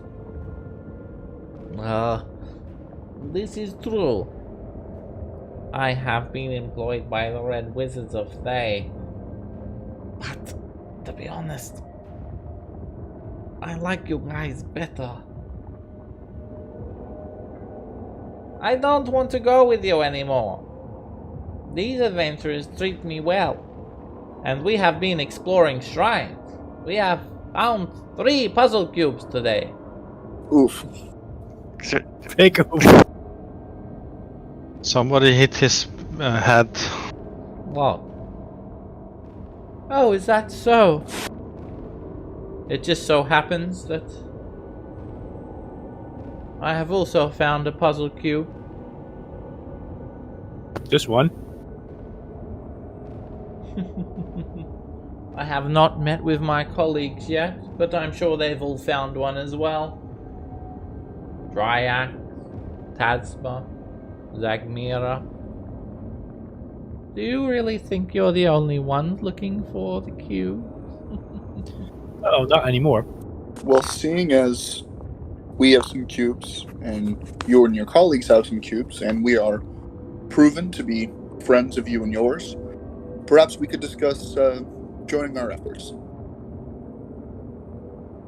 Yeah, that's a good idea. I'll make Good thing you a you- deal. I'll let you choose. You give me the cube or the translator. Make a choice. I'll be taking one of them. Or Will you give? I would be so inclined to take both, but I shall give you respect. Today, you look tired. Well, seeing as all 9 of the cubes are needed, perhaps further cooperation could be negotiated upon? I'm not negotiating with you. I'm giving you a choice. I'm showing you generosity. That sounds like negotiation. Will you give us one moment to discuss? Very well. I am quite tired, so make it quick. I would like to retire for the day now. Orvex, listen. Yeah, I know. We need to stop this death curse. And if we take this lady off, a lot of explosions are going to happen. I think that you need to do your best to be on this lady's good side, and we will come for you. And you have to complete your contract. Oh, don't make I me know. go back with them, please. They are mean and evil. Look at them. They have tattoos. They must be criminals. Yeah. Just keep your eyes open. Do what they say. Don't be too helpful, but do what they say. And when we meet up again, we will get you out of here. He sinks his head down. I understand. I'm sorry, my friend. Thank you again for saving me. It was nice adventuring with you all. We would save you, but kind of out of gas. Gara, can you hit? You're in here having such a nice time. I know, I want to run in there and just take them out. Thank you for giving me back this translator. It has been quite a useful tool so far, and it will serve much more use for us. You better protect him better than last time. I have only one concern of protecting him, and that's to get use from it. Now, come, translator. Oh, you don't even refer to me as a person. I'm just an it. And they head off in the opposite direction that you guys are just headed. Staying in perfect formation, actually, when they walk. Discipline right there. So now we have to take out the red wizards to get our translator back? No. Well, they have got a We cube. need the cubes. Yeah. I'm afraid that now if we go to shrines, they'll already have the cubes. Like, the cubes will be missing. We'll just go through them for nothing. Yeah, but I should have taken out every hindrance before that. The more cubes that we get, the more bargaining chips we'll have when we finally reach them. The plan's not changed for the night. Let's go back, let's rest, and let's talk about it in the morning. Yeah, before that, should we maybe Good idea, Bob. check out this shrine if they have visited it already? No, Just I don't to want to see? risk it. Let's go Just back to and see rest. if somebody has been there? It'll be there in the morning. I just got monkey terror-eyed. That, and if they're going the way we just came, they could easily stop at that one and get it Can we even before watch the it? next day anyway. Do they pass it as they move that way? They continue up the promenade until they're out of view. They head this away. Right. They came from the south. Okay, you guys heading back to the hideout. Alright, start heading back there. And all of a sudden, as you're kind of near the fallen tree, you just hear this very, very loud clang. And this skeleton kind of runs out from behind a building, unbalanced, spins around, like kind of trips over and falls prone on the ground.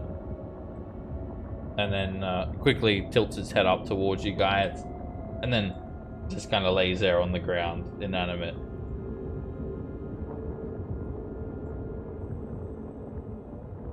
Is it was still that? undead? Is it still like It's animated? like behind you guys.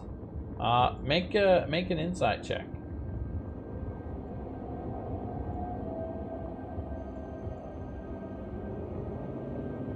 I feel like it's just playing dead. It quickly pokes its head up to look at you and then quickly puts its head back down. Did it come out of the building? Yeah, it was behind you guys and it just slipped over like quite dramatically. It was like I send a firebolt, not at it, but directly beside his head.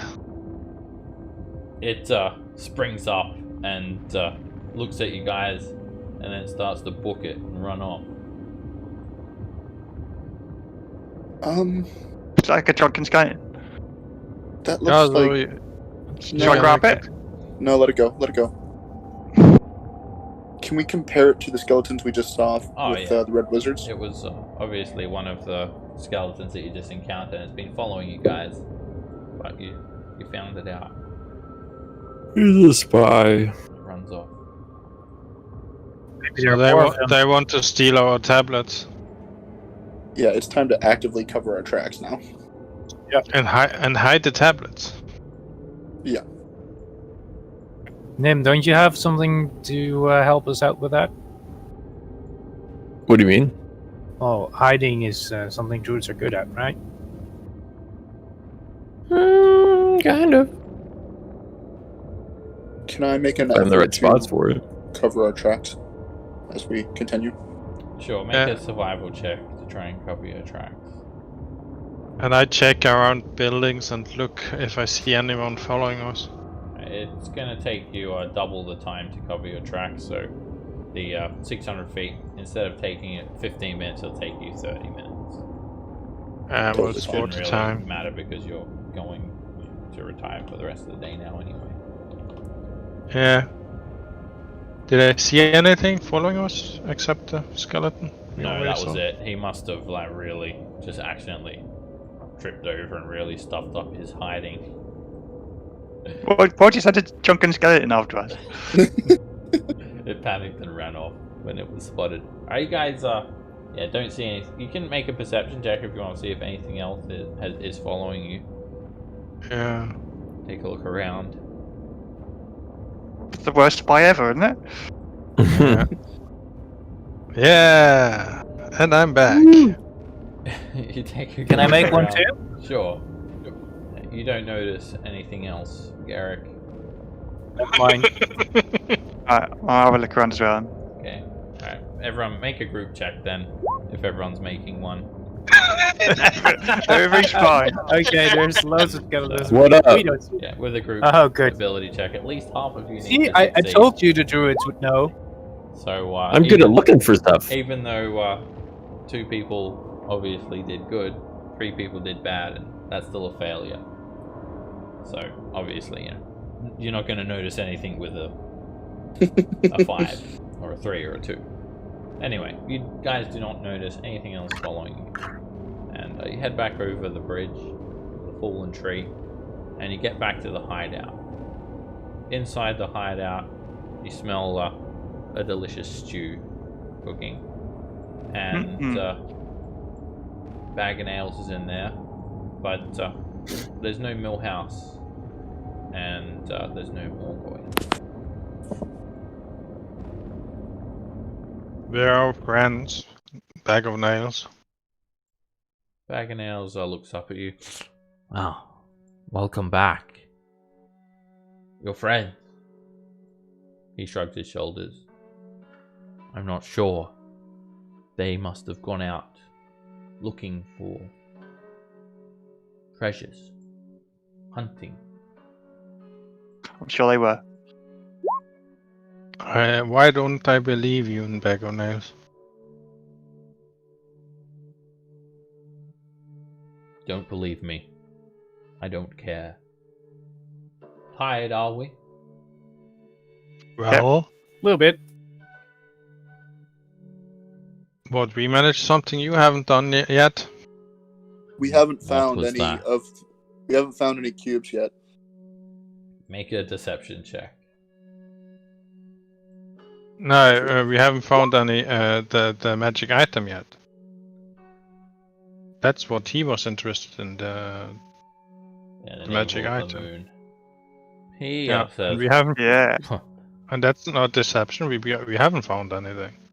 he said he hasn't found any of the puzzle cubes. So that is Oh, yeah, okay. deception. That's a deception. He doesn't really seem to care. He just says, "Fine.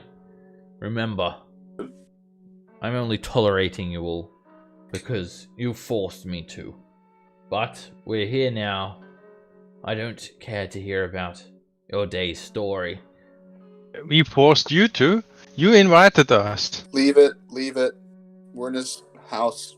He's gonna let us rest. Just leave Are it. you calling it a day now? Yeah, we had to lose somebody. Had to go to some really bad people who forced him to do things. Can you pass me some soup? Ah. You've had your fill already. This is mine.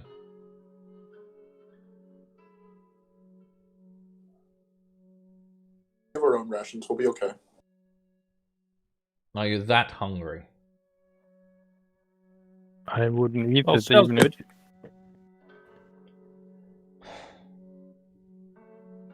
You did refrain from killing me, even though that's what I wanted. I wanted to die a hunter's death.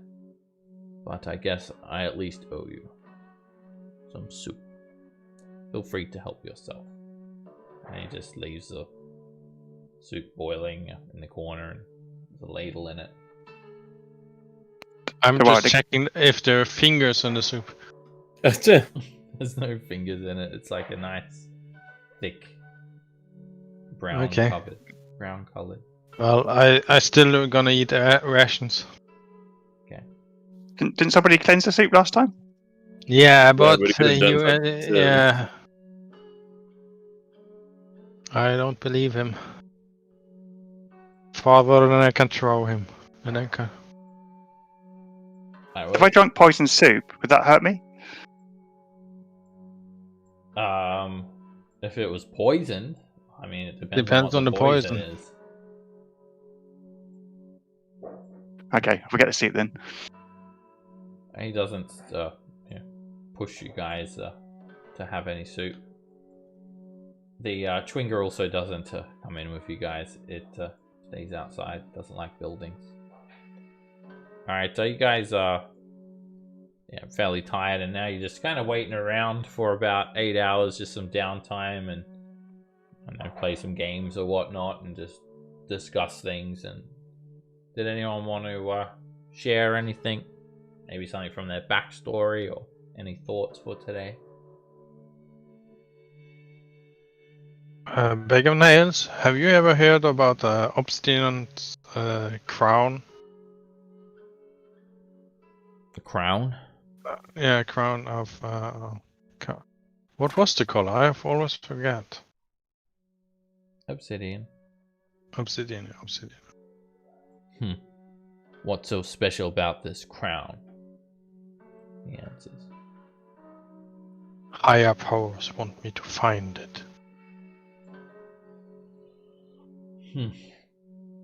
I've heard there are many sacred treasures in this city, none of which I've found. The only one I care about is the navel of the moon. Can you tell me anything about the navel of the moon? Maybe it can tell us which shrine it may be in. I don't know much about it. All I know is that it is said to be carved from a chunk of the moon itself. It looks like an egg. What does it do then, the navel of the moon? It is said that anyone who holds the stone can always find the way home to his or her loved one. I gave up. Okay, so I need that, don't I? I don't even think it exists. They're just stories, fairy tales. So I need that to get my dead wife back, I think, after I stop the death curse. Huh. Good luck with that. Keep telling yourself these lies that you'll find it. Give yourself false hope, whatever helps you sleep at night. Speaking of sleeping at night, I'm tired. Good night. And he just has like a sack in the corner, some furs. He just Good night. curls up. He'll be fine in a year or so. He'll meet another cat, take some kittens.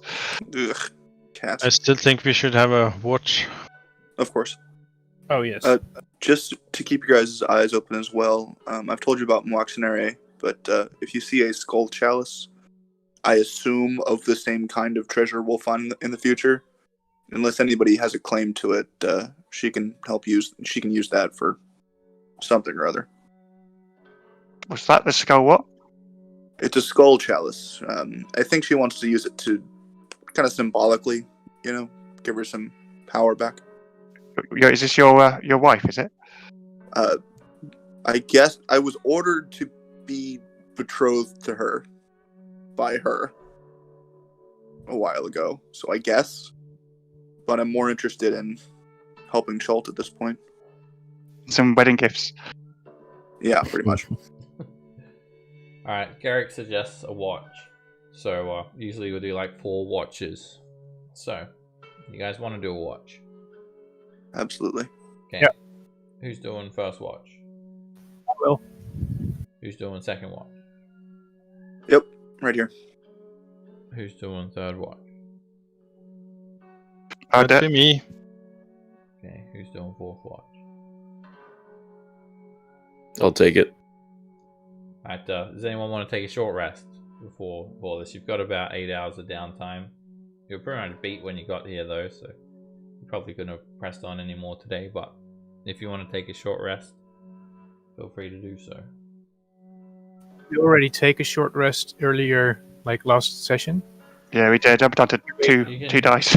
You can take as many short rests as you want for the day. And also gain the things that we get from short rest then. Yeah. And Okay, you can use hit cool. dice if you want. So everyone take a short rest if you want. And then you guys go sleep. Anyone sleeping in armor? Medium or heavy armor? Me. Okay, you'll only get back. What level are you? Level 6? Yeah, we've got Mithril though. You'll only get back 1 hit dice if you sleep in heavy armor. Okay. It's not as heavy. It's medium, but it's Mithril though. Yeah, medium armor, same thing. Mithril doesn't help with that. It's only against stealth checks. You'll still only gain back 1 hit dice on your long rest. How many hit dice do you have? Okay. I got 2 left, so I guess I have to take it off. You won't be I'll put my shield. I'll take it off and put my shield on. You're gonna sleep with your shield on? Oh, okay, I'll take my shield off then. I just find that would be very uncomfortable sleeping with your shield on, and it would pose the same penalty. You can't really have a good night's sleep with that thing strapped to your arm. Alright, and Torin, are you? Yeah, I have a chainmail, so I will take it off. Okay. Definitely. Can I keep it on during my first watch and then take it off, or do I have to take it off before I start? Only when you're sleeping. 8 hours. It's just for Only sleeping. when I sleep. Yeah. Okay. Sleep. Then I'll keep it on during my first watch, and then I'll take it off when I go to sleep. Okay. And Orion, Nim, and Garrick, you guys don't need armor, medium or heavy armor. You don't use it or you don't need it. Okay. You guys are sleeping, and Garrick's asleep. Orion's asleep. Yazo's asleep. And Nim's asleep. And it's about midnight. And Bag and Nails just gets up, kind of sniffs a little bit. He looks over at you, Torin, and he goes over and he just gets a drink of water. I keep a look, looking at him while he's doing that. He ushers you over silently. Psst. Nods his head towards the water. Look what I've got, he said. Do I really want to know? Come. I'm not sure about this. Can I inside check him? Sure.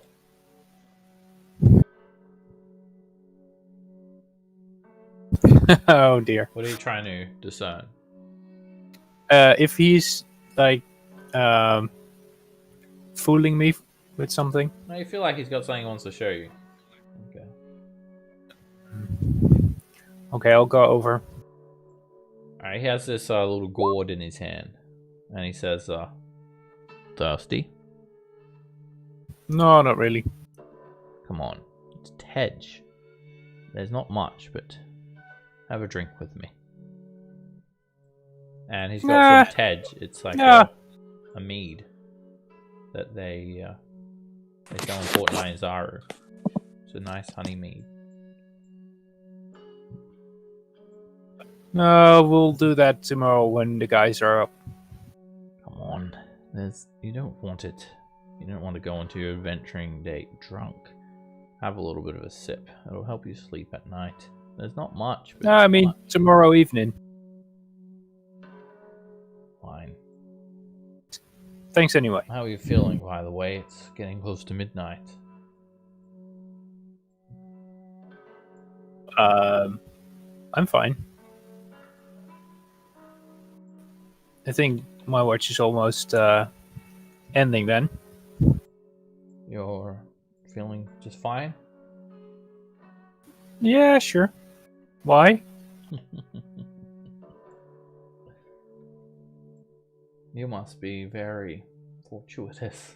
The rest of your friends won't be waking up. I've laced the soup with midnight tears. And he pulls out a dagger and he tries to attack you. And okay.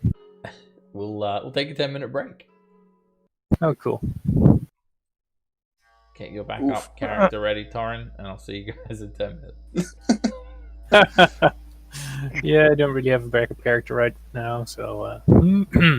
So he alludes to the fact that he had laced the soup and poisoned everyone. However, little does he know Garrick purified the soup. So he's going to have a bit of a rude awakening, I'm guessing. See you guys back soon. I'm gonna go get me some food real quick. Good call.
Hey guys,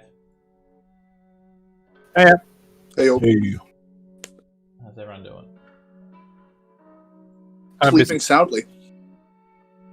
Okay, everyone's asleep apart from Torin. So on your first turn, you will be surprised, but you will wake up because of the noise. Obviously, Bag and Nail's not expecting you guys to wake up.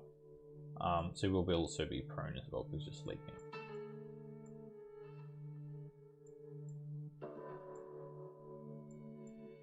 Okay. So, Yalzo, you are no longer surprised and you are no longer unconscious. Alright, Bag of Nails, he just has a concealed dagger. And he has advantage on creatures that haven't taken a turn yet because he's an assassin. And that's you, Torin. He just tries to stick you in the neck with a dagger. I don't like that. And he misses with you. You grab his arm and you start to struggle.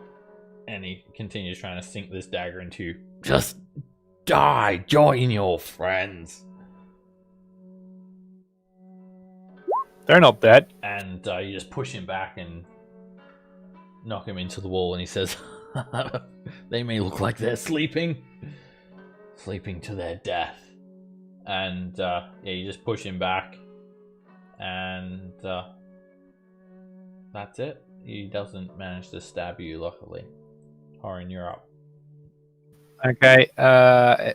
Because of it being more likely for me to do so, I would like to use my breath weapon on him. Okay. That's As you push him into the wall and all these barrels, you just open your mouth, and line of lightning just explodes towards him.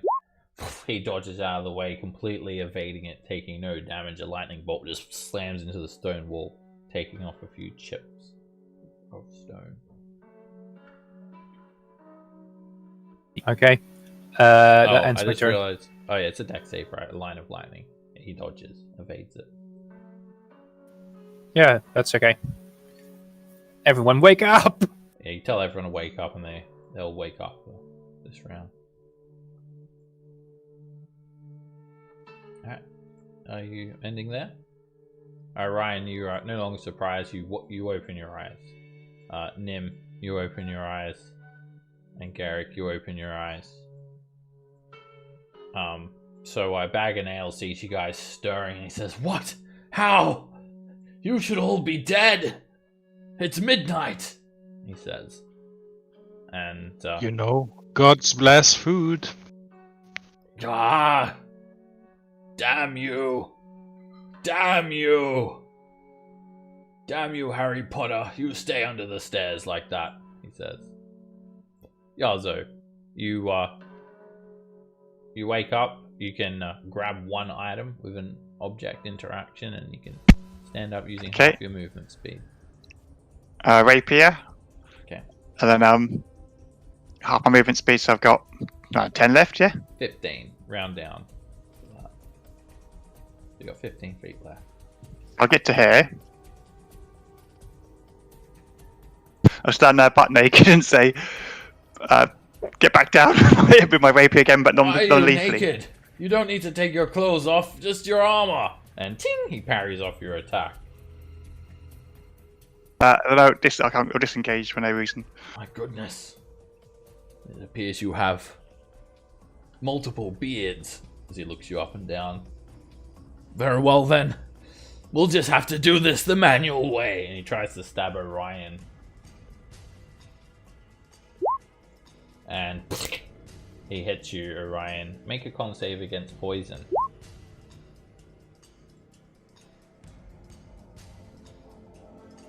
He hits you for 45 points of damage. 25 piercing and 20 poison. And then he attacks you again. And make another constitution save against poison. Actually, I don't think it's going to matter. You take 15 points of damage. That's exactly what I had. 9 poison. And yeah, he doesn't look like he's going to be like, taking people out one at a time. He looks like he's going to try and kill Orion. So if you do not stop him, he'll keep on attacking Orion till he's dead. Just like jams that dagger into Orion's neck, basically. Torrin. Yeah. Well, I will dump some lay on hands into Orion. I think that will be my best shot to do. Let's make it 20 points. I lean down and just place your hand on that neck wound, and immediately it just completely seals off.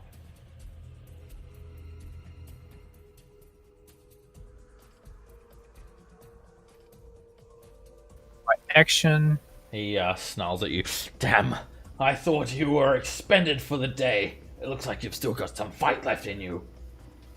Of course. But not much, so end of turn. Orion, you can use half your movement speed to stand up and grab one item.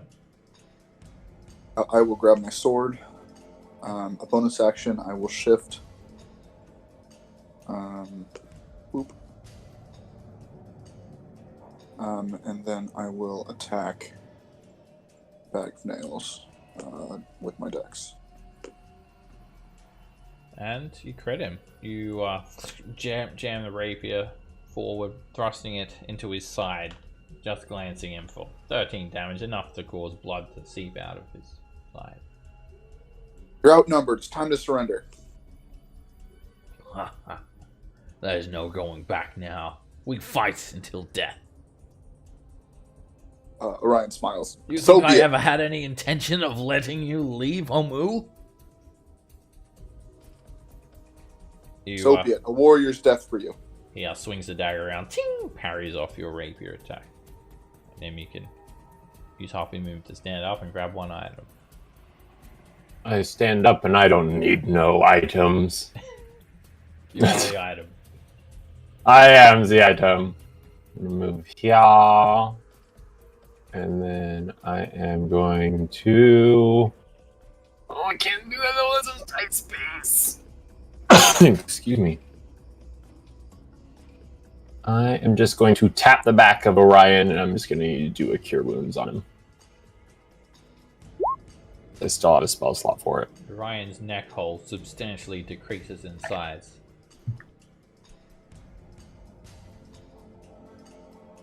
You got this. And then I will just Cure Wounds, just that. That'll be my turn. Garrick, you can use half your movement speed to stand up and grab one item. Well, I will grab my shield. Go stand up and go one. I can see past the stairs here, Yeah, can't you can see him past the stairs. I? Yeah. Well, I stretch out my hand and it's gonna be a firebolt. The Which firebolt whizzes by him, he jumps to the side, poof, firebolt splashes against the wall. Yeah, so Careful, we so- want to hear when he's dead. You want to do what to him? Oh, I said careful with the fireball because you still want to sleep here when he's dead. So I'm going to disengage. 5. you yeah. If you move from here, you can go there, but this is like the stairs, so you'll just there's Okay. like a wall there basically in that space. The stairs, Okay, so disengage. climbing up onto the stairs on an angle is difficult terrain. Okay. Then I'll try... I think I'll just get a little bit further back. I'll try a hideous laughter on him. Okay. I presume you're also grabbing a spell focus then on the way out. It has a Okay, I can't do that then. material Okay. component. Well, I would have attacked then before I moved. Is that okay? Sure. But So, you could- okay. I mean, you could grab your. You could just grab your material focus. Can I grab another item then? Yeah, you can interact with one object yeah. per turn. Okay, so I'll go down here and I'll grab that then. Okay. So this is where I was. Yeah, You've just got like a bedroll of your backpack and whatnot. You reach and grab your. Is it a spell focus you have or a component pouch? Focus. Okay. What? Do you actually have one? I don't know. Check your inventory. What does it say? I don't think so. Just they don't have them. I don't think. Or then you don't have a spellcasting focus. You can't cast spells with material components. That is required. Cast spells with material components. You need either a component pouch or a spellcasting focus. Okay. So I can't do anything then. So I'm done. What do you want to do with your action? Oh, I'll attack. Okay, I'll attack then. Okay. It's a miss. He parries you down. Disengage and go here. So rogues need them, do they? To cast a spell with the material component, you need either a spell component pouch or a spell focus, arcane focus. Where do I get that from? You usually buy them from a shop, or you can kill an enemy spellcaster and find one. I don't know if there's one in the party loot or not, but that doesn't. Yeah, they don't just appear out of nowhere. You have to procure one somehow, and you're deep in the jungle, so the most. They're not a druid, so they don't grow on trees. Yeah, the most obvious one would be to kill an enemy spellcaster, like a red wizard or something. Maybe you could check out that Mage Academy from earlier. Interesting new incentive. I clutch my shield. Alright, Bag of Nails is going to turn to Torrin and try and jam his dagger into Torrin's neck. And he hits. Make a Constitution save against poison. He hits you for 34 points of damage. 4 piercing and 30 poison. That my aura of protection. Does it also?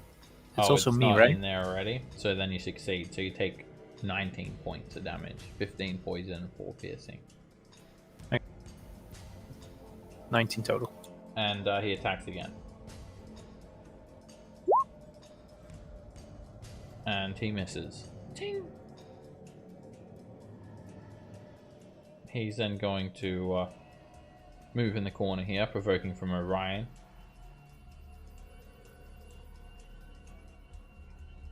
And you stick him with a rapier for another 9 damage. He kind of stumbles into all these barrels and he's looking a little bit hurt. Torrin.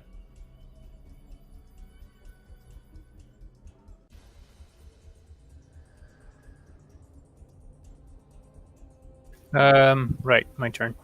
I was trying to modify that saving throw thing, but I'll do that later. I'll attack.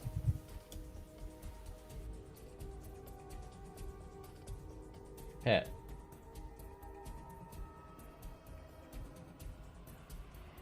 And once more. You're using a longsword two-handed? I think I only have one. Oh wait, maybe I have a. Of course, I was already awake, so I don't have only one thing. Then I have to use it one-handed because I also. Yeah, exactly. Sorry, forgot about that. I'll do it again. I was just thinking, because 18 AC would have. You must have a shield on, right? Yeah. Okay. Of course, because I was awake. Alright, re-roll the damage for that one. Just the damage. Alright, you same damage. You slice him for 10 points, and he's not yet bloodied, but cut through his fur. Okay, and then I'll attack again. And that's a crit. I would like to smite. You hear a whisper in your head saying, I have to. "Remember your tenants." And you just sweep the longsword across his torso for 15 points of damage. He lets out a screech and blood drips from his fur. I have to do the divine smite extra. So I only have a second spell slot left, so I'll use that one. 68. 68. Is he undead? He's not undead, but second level would be 3d8, and then you get to double it because it's a crit. Oh, right. So Of course. It's going to devastate him. As you're slicing through him, there's just a burst of radiant energy just searing him in two. And he's screaming out on the brink of death, grabbing his torso, and he just smiles at you. This is what I want, he says. That'll teach you. End my turn. Orion. I'll step up to him and I'll say, I admire your conviction, if nothing else. And I'll swing at him recklessly. This is what I want. Give it to me, he says. A warrior's death. And you just jam the rapier straight through his heart. His eyes start to narrow and he gets what he wants, slumping into the corner dead. May you find your son. You feel like he'll never find his son now. He's dead. Sure. And he wasn't particularly religious, so you think he'll probably go to just the plane of like lawful evilness. Ooh, that sucks. And from what We could you just heard, piss him off and bring him back to life. his son was a kind-hearted fellow who resided in a different plane. He'll never find him now. Right. That's so dark. You defeat Bag and Ales. It's alright, we don't know. As you'd already fought him before, you do not gain more experience from that, but you score yourself a sweet hangout pad.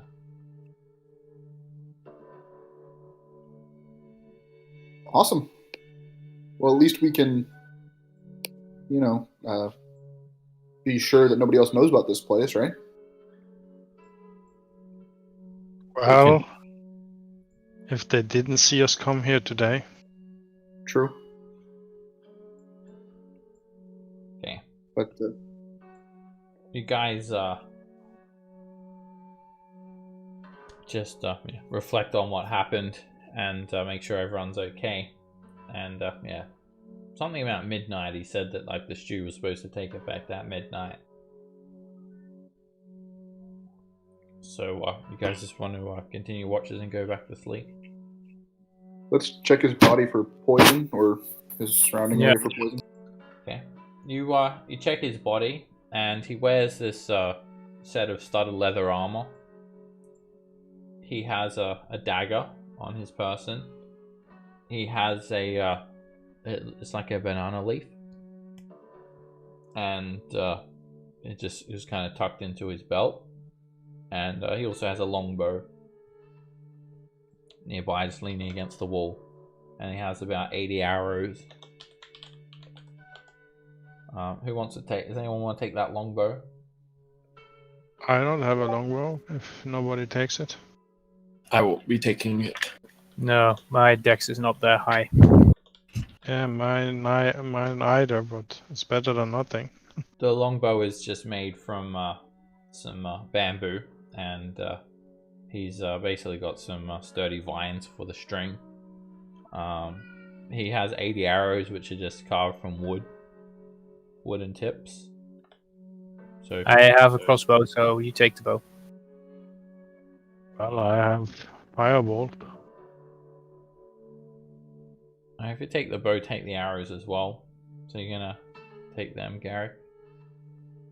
Yeah, if nobody else is taking them, I just take them. And Okay. put them. Nope, not taking them. A dagger? Okay. Anyone want the dagger?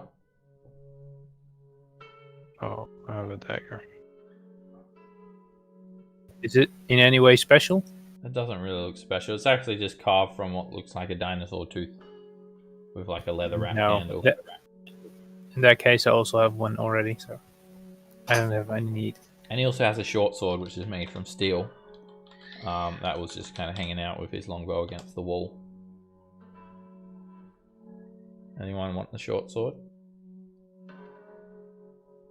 Nah, thanks. No. Okay. And studded leather armor. Is anyone interested in his armor? Nope. Nope. Okay. My skin is probably better. You search through all of these barrels, and you find enough gear to make an explorer's pack. So, explorer's pack is... It's got like a rope, some torches. I'll give you a handout for that. Backpack, bedroll, mess kit, tinderbox, 10 torches, 10 rations, water skin, and a 50-foot hempen rope. If no one else wants to take the torches, I will take them because I don't see much. Okay. And I still have quite a few, but some extra is not bad, I think. Just take them. Extra rations are always good. I have an explorer's pack. Yeah, the rations will give you like another 2 days of food, we'll say. Cool. And Torrin takes the 10 rations.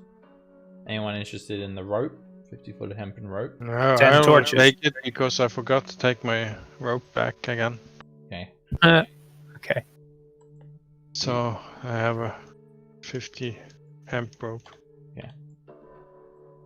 And yeah, tinderbox, meth kit. You can use it to start a fire, whatnot. But I'm sure you guys already have those basic. Yeah, I have a those tinderbox. Yeah, like everyone I gets have one an of their explorer's starting gear. pack. Okay, I can so take some stuff out of it to complete my tinderbox, make it full up again.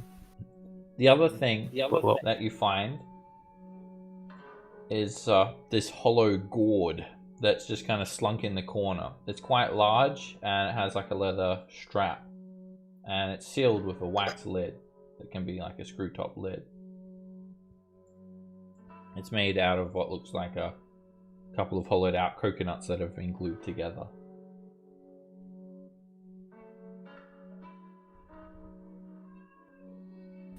what would be in here? I take a look. Sure. You you screw the lid off, and there's a liquid inside. It's quite dark.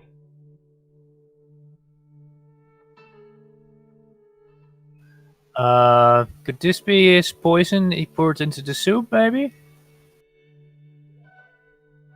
Make Anyone? make Any idea? Make a nature check, Taran. You Anyone give it a else? Any sniff. idea? You give it a sniff, and it does not smell very nice at all. But you're not sure what it is. This doesn't smell very nice. Any of you guys know what it is? I'll hand it over to someone who wants to check it out. Can I check it with medicine to know if it's poison or not? That would be a nature check. Would be. Then we'll get. Okay. Nim, you inspect it and straight away you can tell that it's poison. In fact, you know exactly what this is. It's a poison that is ingested called Midnight Tears. And you have to swallow an entire dose to suffer its effects. You might be able to give a partial dose, and it may not be as effective. But it's very expensive. And if you ingest the poison, you don't suffer any effect until the stroke of midnight. If the poison has not been neutralized before then, the creature must succeed on a DC 17 Constitution save, or take 9d6 poison damage on a failed save, or half as much on a success.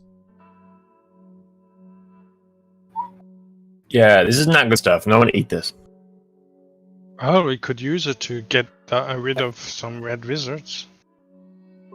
Only if we can get them to ingest it.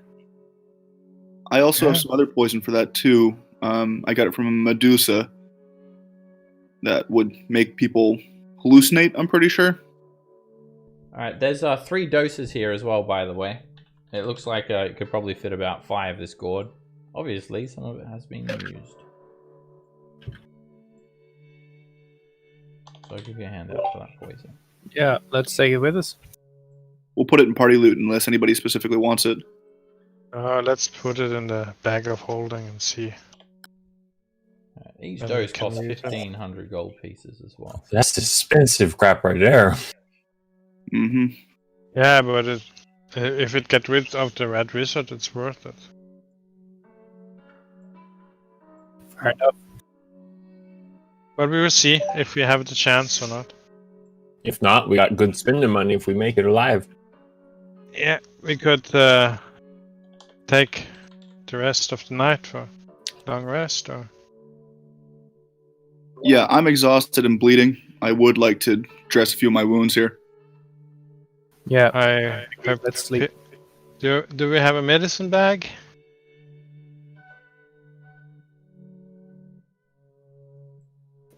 I don't think I have any. I Medicine don't bag. have one. Yeah, I mean, like a healer's kit. Yeah. I don't know. Does anyone have a healer's kit? Hmm. Doesn't look Oh. like it. Nope, not me. Well, I will just rip some cloth and patch up his wounds for the night. Yeah, you guys will recover.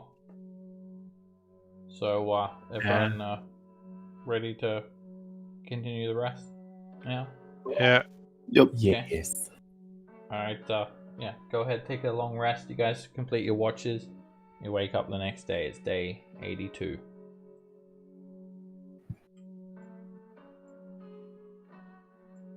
Yay. Oh, did we lose Yazo?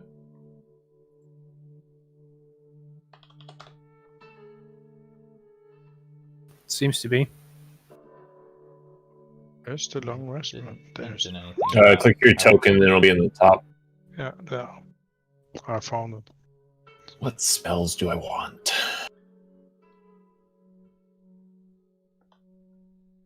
Sebastian, do you know use power cards? No, I don't use that API. Okay.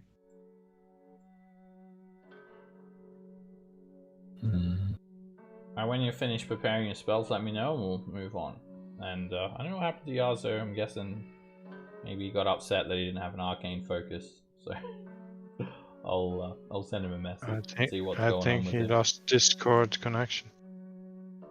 Yeah, it's pretty late for him, so he usually leaves kind of early. But he didn't Okay.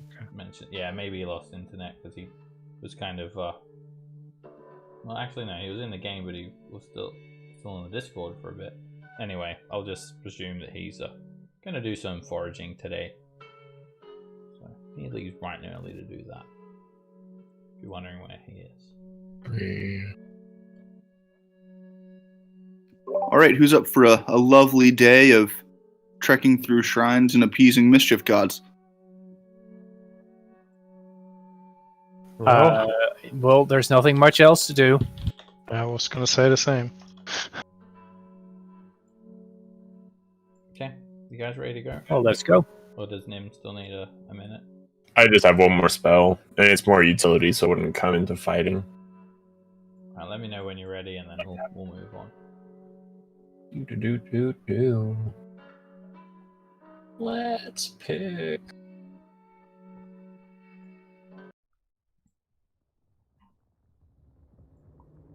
That one. Okay, we good.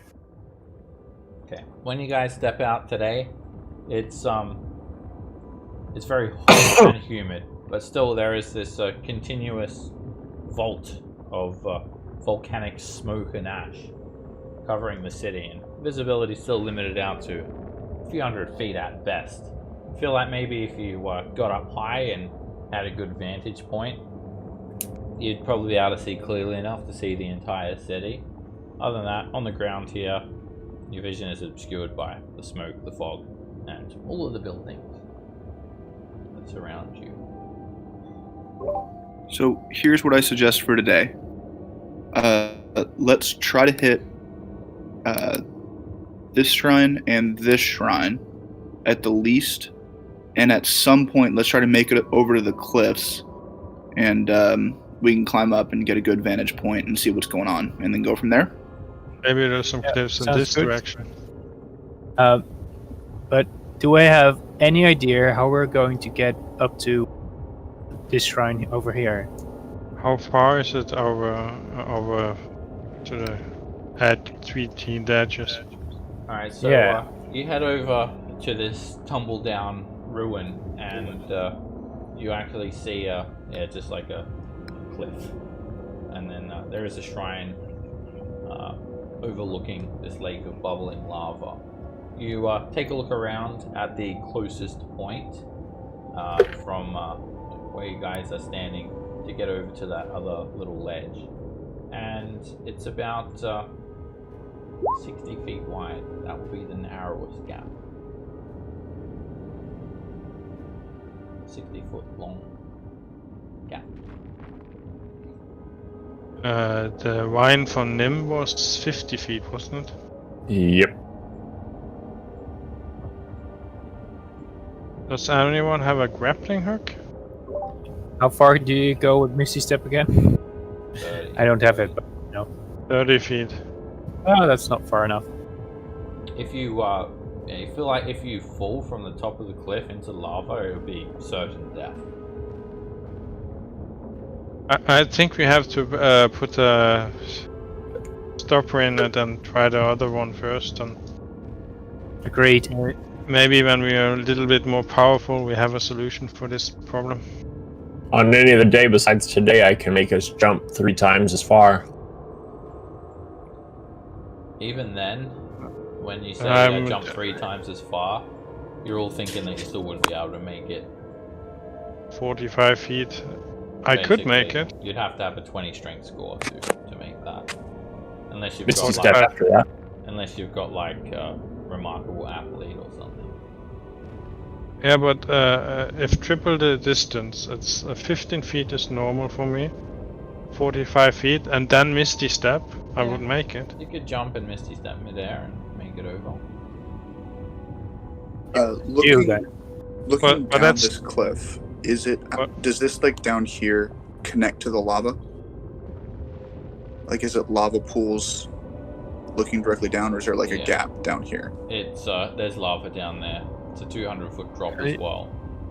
It's kind of And rocky, even but- if that, yeah. and even if there wasn't lava, I wouldn't go over there because the fire giant came from the lava. I don't want to go down there. I feel like even if you didn't hit the lava, you'd probably still die anyway from the impact. Oh, 200 that's a feet. lot of damage. All right, theoretically, if I jumped from here toward this thing and fell, could I like dig my claws into it? Like, would I reach the other side before I hit the bottom? It's a 60-foot gap. You can jump your strength score. What's your strength score? Not high. It's like 14. So you'd jump, you'd get 14 feet, and then you'd fall, and then you'd fall So what- immediately 500 feet, I understand. and then you would splat. I think we will wait. Yeah. Yeah, I don't great. see anything specific. Let's Maybe go we to make the other friends. one first. Maybe the Red Wizards have already gotten that one. Maybe they can help us get across. We'll see. I think I can get across when I'm a little more powerful. Well, there's another one right here. Let's take a look at it.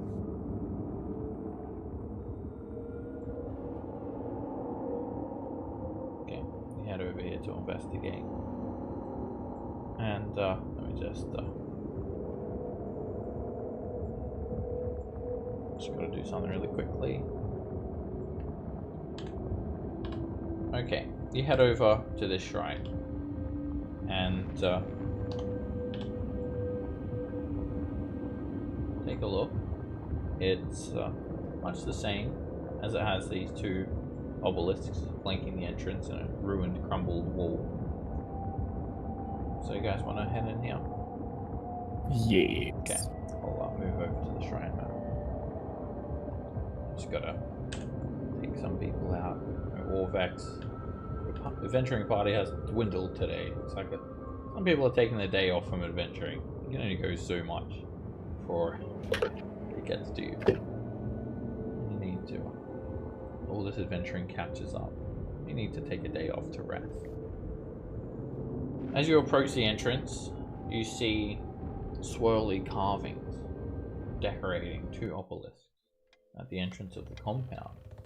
There's an overgrown courtyard lying under the shade of tall palm, and stone doors seal the entrance to a windowless shrine, and there is just a smaller ruin standing nearby.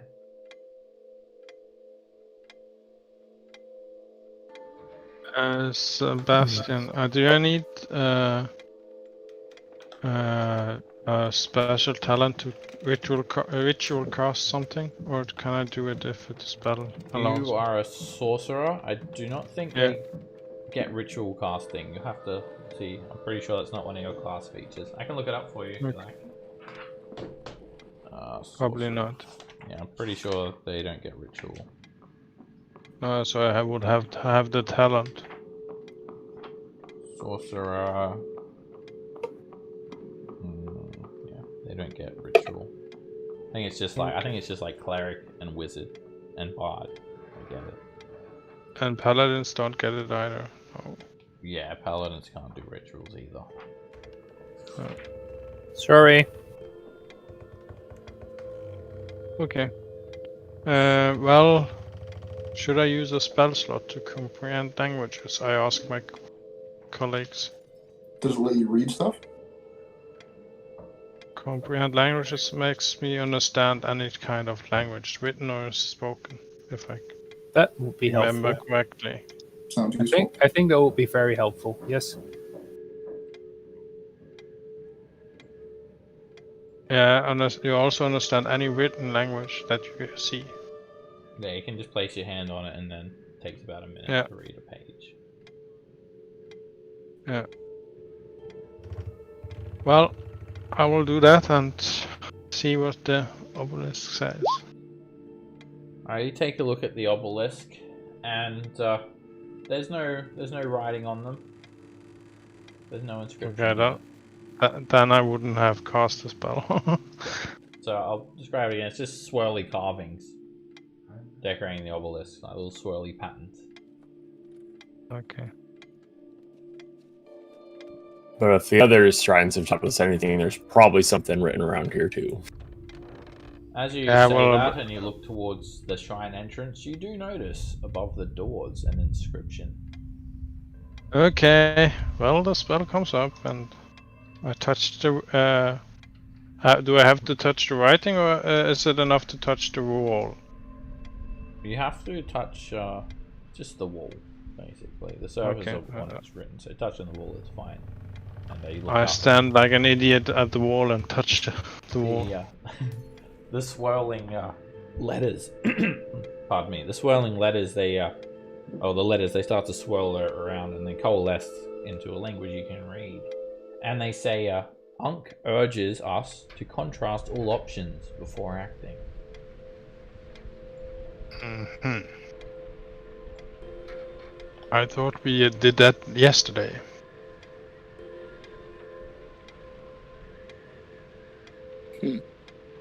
The only graffiti that we saw was just "Who is Unk?"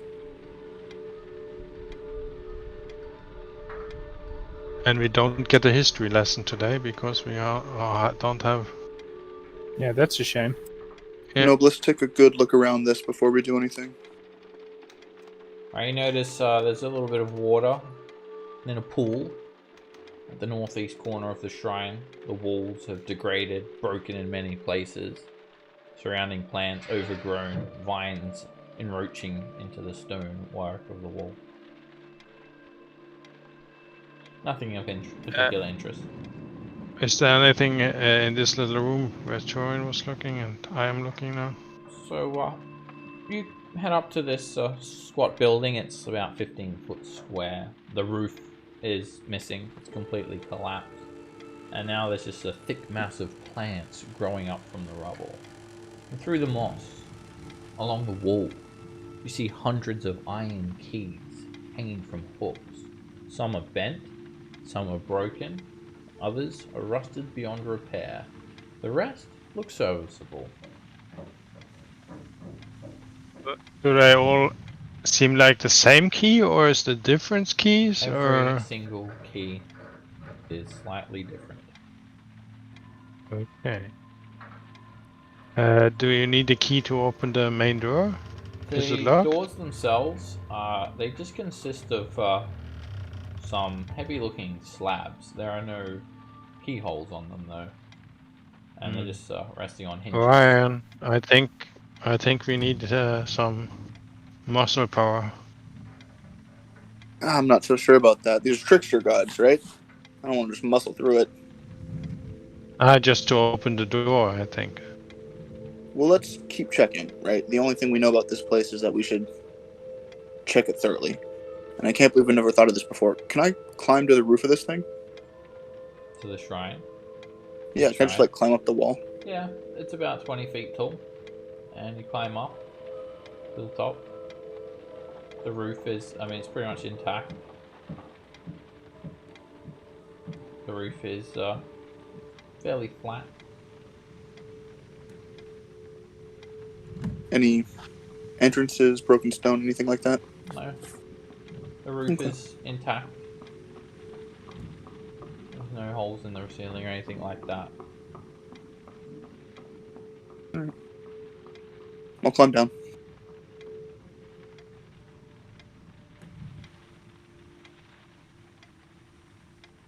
You have a bit of a view of the surrounding buildings, and you can see quite a lot of flooded buildings off to the northeast. Other than that, nothing too interesting up there. Just some bird nests, some droppings, and leaves and things like that. I'd like to check the door if there's anything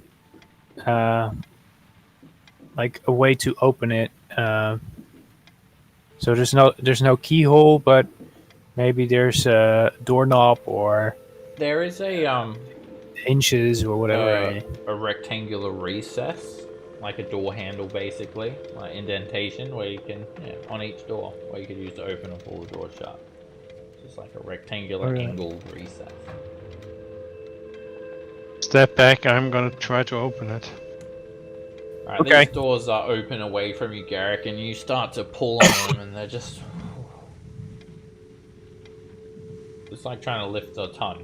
It's too heavy for you. Alright, I'm gonna need your help, I think. Alright. I'll help you push that door. Alright, it's slow going, but with both of your mights combined, you slowly heave these massive doors open. Immediately, the stench of death washes over you. And up ahead, you see a statue of a giant snail looming before you. In place of an antennae, it has 5 pseudopods ending in rocky clubs. Along the walls, you see small niches. And splayed along the ground here are 3 undead. Completely scorched. Does it look like there's been a fight recently? Make a perception check to, or to look around, or an investigation check to surmise something. Your choice, depending on what result you want. I want to know how old the undead are. Also, how long since they became dead, undead. You would need to go within 5 Is feet that- of them and make a medicine check for that. Okay, we'll try that. Medicine. Alright, the thing with Ghasts and Ghouls is, apart from that being an awesome old school game, they actually are never... They don't rot. Their flesh is always intact. Unlike a zombie who's decayed and whatnot. And so it's easy to tell like how long ago one had been killed. And you find that the Ghast has died from fire spells and stabs, probably from like a spear or something, and they've been here for no more than a day. Okay, so our red wizards have been here. Yeah, they have. Well, We can skip this one now, can we? just checking if there's any sign of that there has been any tablet here. So, Puzzle. as you look along the walls, you see these 6 iron keys in small niches above stone plinths, and behind the statue there's a carved pedestal in a wide alcove, and it just has it's just like an empty square pedestal that could look like it should hold the puzzle cube. Okay, and this looks like it's taken, or? There's no puzzle cube here. You did see one of the puzzle cubes were hidden inside the pedestal, but you can't be sure if it's here or not. You could make a survival check if you want to look for footsteps, like footprints, track. Anyone good at hiding footsteps in the dust or something like that? I'm very bad at that, I think. I'm okay at tracking. I'll jump in. Yeah. Anyone can do that check as well. You don't need to be proficient or anything. Alright, Ryan, you find distinct footsteps and the drags of a robe, skeleton footprints, human footprints, and it looks like these red wizards have been all over the place here, back and forth. Does it look like some footprints are heavier than others on the way away from the pedestal? That's heavier. Not quite. It's 1.5 I'm not ounces sure what heavier. I'm not sure what the DC for that would be, but 22 definitely does not discern that. 35.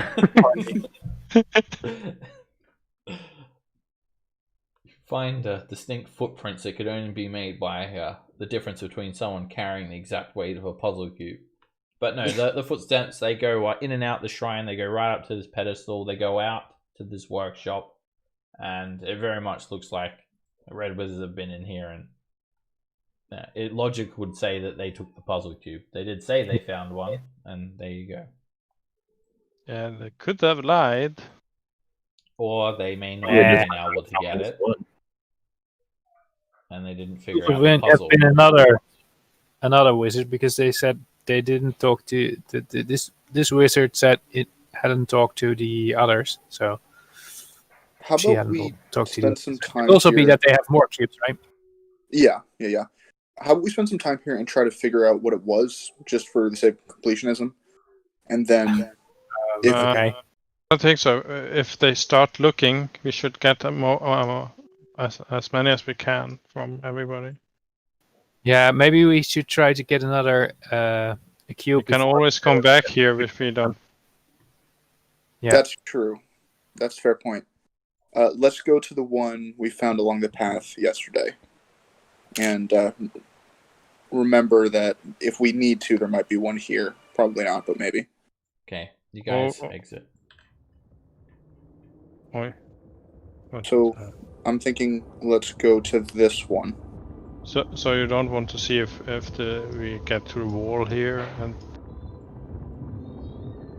Say again? Somebody said we should go up and see the whole city. Yeah, we can go over to here to do that. Yeah, well, I thought maybe on this side there should be a wall on this side too, shouldn't there?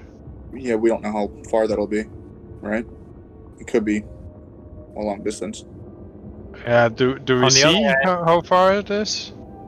On the other hand, there's probably more shrines in that area that we didn't find yet, so it could catch 2 fish with one stone. I think your view is just kind of obscured by this volcanic smoke and ash beyond a few hundred feet, so you just see like a fog, like a grey fog when you look off in that distance. How about this? Let's just go to the shrine as fast as possible because we know where it is, and let's, hopefully the red wizards weren't there, and we'll get there before them. They will probably already have been there. After we double check that they've been here, we can walk over to this wall, climb up it, and take a look at the city. Yeah, but we know that there's no more shrines there. We need to find the shrines that haven't been looted. Yeah, there's one right here. Yeah, the probability that one has been looted is pretty big. Well, let's go. That's the direction the red wizards were going to. When we were walking down, they walked up that direction, so they could have hit it right then. Yeah. I'd like to make sure, just in case. But maybe it's more important to find the other shrines first that they haven't been at. I understand. All right. Well, yeah. If you guys feel that way, let's risk it and go east, and then hope there's a wall that way. Or shrines. Or shrines. Sure. Okay. You guys head off that way, and it's going to be about a 20-minute journey.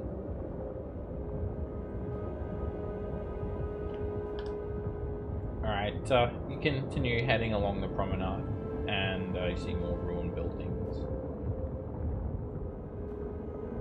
A couple more of this map.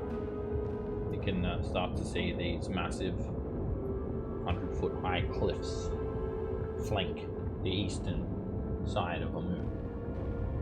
And at the very end of the promenade, there's a set of ancient stone steps descending down to many buildings, most of which look like residences.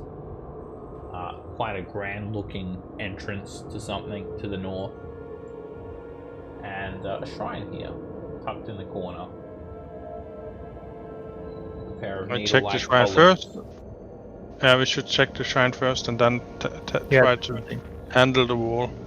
Yeah, good call. Okay. I'll move you on. Do we see any gargoyles up when we look up the wall? Yes, pretty much every 100 feet there is a gargoyle. Damn. And you see them ominously staring down, inanimate, but I'll just go to this landing page for a sec. This is what they look like, covered in vines, kind of like a devil's visage. Just remind me when I like climbed up the wall last time. At what point did it like come alive and like attack? About halfway. Gotcha. Anyway, you've arrived from this western entrance, and there are a pair of needle-like columns marking the entrance to this walled ruin. In the courtyard beyond, there are banyan roots enveloping a squat-looking building. There are stone doors that seal the entrance, and they are carved with images of snarling bears with long, sharp claws. There's an inscription above the shrine's entrance. Well, I'm gonna go and touch it. Place your hand on the wall, and the words coalesce into common, so you can read them. Obalaka teaches us to tread warily and stay in the light.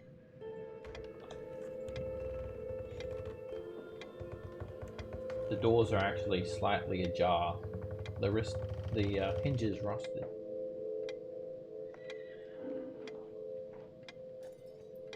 Maybe someone has been here then, if the doors are ajar.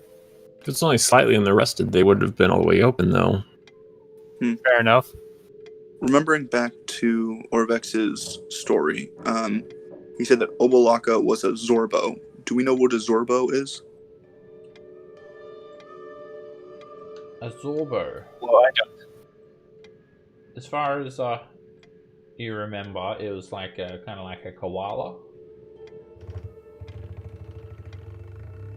Like Okay. a nice bear, a little cute bear. Well, hey, this is going to be a totally easy shrine and nobody will get hurt, right? There's Yeah, some right. koalas in here. It's just a bunch of...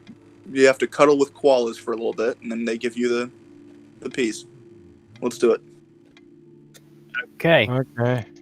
I So try to can open we the door. stay in the light by some magical means, maybe? Let's not mess with it. Let's see what we got first, and then maybe we'll cast light. Opening Okay. the doors. Alright, these ones swing open pretty easily, but they are squeaky, really loud. As you open them, you see a hallway. The walls are covered with painted relief. They show people hunting, and it kind of tells a story as you make your way through the hallway. It's like a relief here, a relief here. Did you not see the dynamic lighting move? Oh no, you got it. Cool. Sometimes it doesn't move. Alright, you head in, and this shows people hunting. Omuan people. Yeah, they I wield check the spears. walls for any sign of people been here or something like that. Make And a floors. Yeah, you can make a survival check to look for footprint. Yeah. That's gonna be one. It takes you about 2 minutes, and no luck. You don't find any traces of any passage. Am I seeing things, or are there smiley faces on the floor? You are seeing things. Cool. That's just some rocks.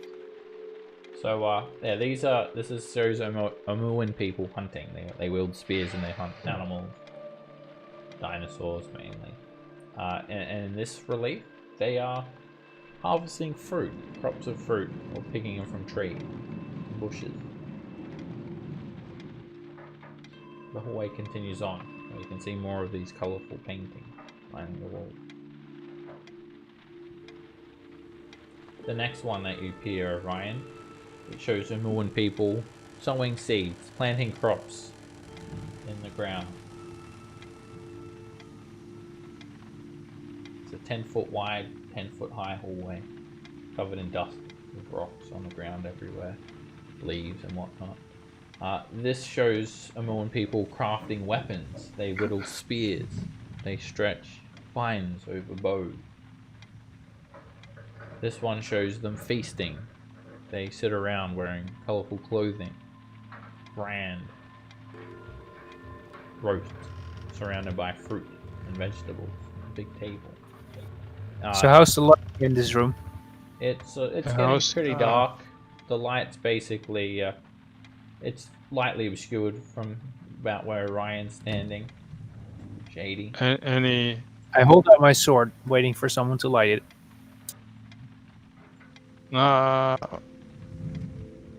Okay, Can't I hurt. give him light. You cast light on it, and it illuminates all of these bright colors. Stunning, brilliant.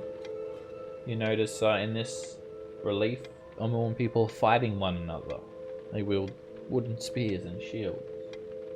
In this, there are Omuan people sitting down weaving clothes and armor. And in this relief, they are fishing by a river. Stay in the this light. one, they're skinning animals for their hide. And as you've walked around, you've noticed that each and every relief sports an empty torch bracket underneath the relief.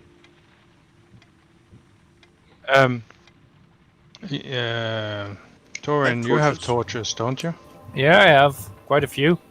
Give me 8 torches. Yeah, okay. Here you go. And I infuse each torch with light and put it beneath. If you cast light again, the other one goes out. You can only have one at a time. You can? It's just duration 1 hour, doesn't it? Yeah, but only on one thing. Okay. Only one thing can be lit, yeah. You can, yeah. It says it in the description. If you cast it, the other one Okay. goes out. But I can just light them up. Yeah, I just have, light the torches normally. Yeah, I'll light them normally. Torches put fit them in. pretty well, and they're a little bit bigger than what the torches should be for these sconces. So they kind of they're not really snug. They hang a little bit loosely in. It's already hot, and now it's even hotter. It's very brightly lit now, and the hall's kind of filling with smoke a little bit. It's making it a little bit hard to breathe, and when you rest the torch in each sconce, nothing discernible happens. Well, let it be for now. You can always It's put them out. stifling in here now. At the end of the hallway, there is a set of double stone doors. I'll check it for traps with my ingenious perception. Make a perception check.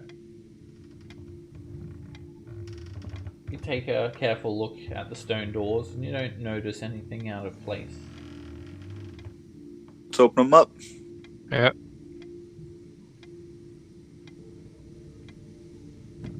we're going to just hold up. We're going to roll initiative. Torrin. Oh, go back here, Torrin. Okay. The whole reason why we're rolling initiative is because you're Torrin gets straggling attacked. behind. Because you're being stalked. As you've entered through the shrine, some cute little Zorbos have tried to sneak up behind you. And that's their stealth check. So they're gonna... Oh, what's your passive perception? 30? That's Whoa. not right. Right. I'm not sure what happened there. Your passive perception should be 10. I don't know why it's set to 30. Let me fix it I up. cannot. Yeah, I cannot change it. I'll fix it up. It's done by something. I'm not sure what.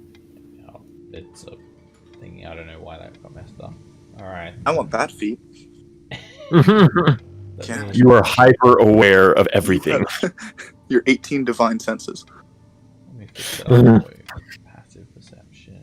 We have a cleric. The GM is pissed off at him because he has 22 perception. Well, he hasn't met Torrin yet, has he? Oh, now I get it. I think the this one is connected to the blue circle because Yeah. I changed that to use it for my lay on hand to know the amount that I have, Oh, okay. not knowing that it was connected to something. So probably if I change it there, it will change back again. I'm not It's sure fine. which it should be. Alright, the Zorbo gets up pretty close to you, Torrin, and they do attempt to surprise. So, everyone with a passive perception of 20 or lower, 19 or lower will be surprised. So, I think that is everyone. Everybody. Yep. They're just 4 cute little Zorbo. They look like koala bears, except their flesh looks like it's made of solid stone. As they claw along the ground, they're kind of like chameleons. They take the appearance of what they're touching. So, yeah, they've snuck up on you as you're straggling a little bit. They've been stalking you, and now they attack with surprise. You're surprised. Alright, this Zorbo, it quickly runs forward, like with a very brazen rushing attack. And it just tries to tear into you with a claw, Torrent. Destructive claws. Okay, It's like they can rip through your armor. which they do. Make a dexterity saving throw.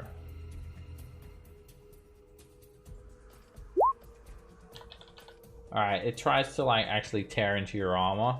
You jump to the side and all it does is tear into your flesh instead. And it hits you for 12 slashing damage. Okay. Nim, you're surprised. Orion, you're surprised. And the next Zorbo quickly runs forward. And it rushes at you, Torrin, and tries to claw at you. And it hits you. Make a dexterity saving throw. Alright, it's going to attack you, Torrin. You can hold up your shield or interpose your armor. What do you let it hit? Shield. Okay, it tears into your shield. You take 9 slashing damage and it actually rips into the shield. Its claw cuts straight through the metal. Your shield now takes a permanent -1 to its AC. So your shield only provides you with 1 armor class now. Okay. Not only that, the Zorbo's hand turns to metal. Like it took on the appearance of your shield. It then jumps back and provokes an opportunity attack from you. Light it. That hits. It tries to hold up that metal hand, but whoosh, you still cut through it, hitting it for 7 damage. The next Zorbo rushes you, leaps into the air and tries to claw at you. Whoops, wrong wrong thing. That's basically what was happening to your armor. Anyway, if you want to check it out. That misses you, and it then just stays there. Garrick, you're surprised. Next Zorbo runs in, rushes you, Torrin, tries to jump on you and claw into you. That misses. It looks over at the three of you down this hallway, and it gets a little bit spooked, and it actually kind of just tumbles back around the corner a little bit. You notice that it kind of looks like a bear as it leaps through the air, and when it lands back on the ground, it kind of turns back into stone, taking on the appearance of whatever it's touching. Torrin. Help! I yell, and then I'll attack this one, because it's the one that the others can hit best, I think. That misses. Ting! Its flesh is like as hard as stone. And I'll try again. Ting! Nope. Stone. Yeah.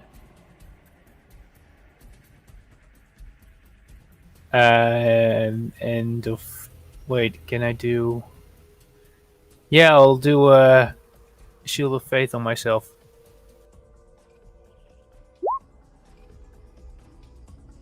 Alright. Gain Shield of Faith. +2 AC. Golden shield surrounds you.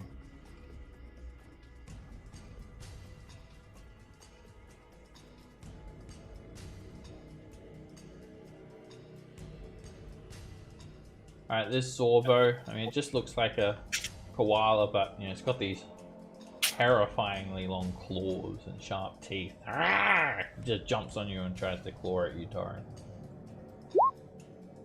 And it hits. Do you interpose your shield or your armor? I'll have to get a new shield, so use my shield. Alright, it destroys your shield completely. Oh, actually, sorry, you get a dex save for that. Right. If you fail, your shield is gone. But you pull the shield away and you manage to just kind of let its claws glance off your flesh. You take 8 points. Doesn't he get +3 to the dex save? I already put the pluses on it. Okay. Alright, you just hit for 8 points of slashing damage. Does not hit your armor. Ouch. And the Zorbo stays there. Nim. 5, 10, 15, 20. I'm going to go there. And then I'm going to Ice Knife this back corner one diagonal from me. Okay. I'm going to cast Ice Knife. That hits. Alright, it sticks the Zorbo for 1 point of damage and then explodes. And jagged shards of ice spill out 5 feet in every direction. And the other 3 Zorbos, I think it hits all 4 of them. They all make dexterity saves. They have advantage from magic resistance. And 2 of them avoid it. This guy and this guy. But the other ones are spiked for 9 points of cold damage as the ice just sticks into their flesh. Leaves them a little bit injured. Lovely. Awesome. And then I will move my last 5 feet to scoot up beside Torrin. Thanks. Hi. How you doing? Hello. Ryan. I will yell loudly and with the subtlety of a brick pull out my sword and run to them. A brick. Okay. I will recklessly attack the first one.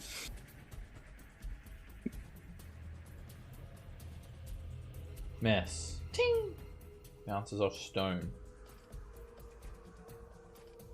And that hits. You break through the stone, and for a brief moment, the Zorbo actually takes on a metal appearance, whereas the rapier hits it, and then you draw the rapier out, just a little bit of blood spills out from that wound. I yell in frustration. The Zorbo gets very aggressive now. It goes from being kind of timid to angry. It kind of climbs on the wall and leaps over here, and as it's mid-leap, it tries to rip through Orion. And it completely misses, tumbling onto the ground. Its metal hand then reverts to stone at the end of its turn. And, at the start of its turn, technically. This Zorbo is going to tear into Orion as well. It just wants to give you a hug. And it misses. Garrett. I move down here. And, yeah, hit it with the flame blade. Which misses. There's no attack roll there. Why does the attack roll always disappear? It hates you. Still? Yep, it's not there. It's not selected, the attack roll. And There we go. it's like hitting a stone wall. 12 misses. Okay. And then as a bonus action, I'm gonna twin a spell.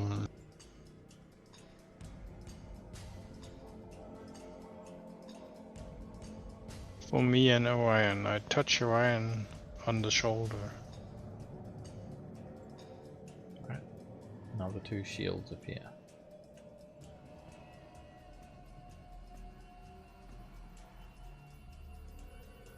+2 AC for both of you.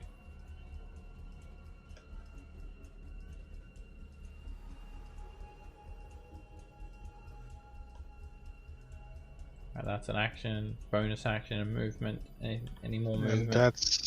And that's my turn. Alright, this Zorbo is going to actually leap and dig its claws into the wall. And it goes above Torrin, in the space above him. And it just tries to tear into him with a claw. It hits. Make a dexterity saving throw.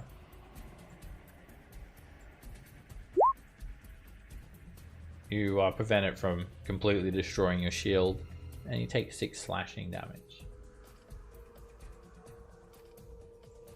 Okay. Torrent.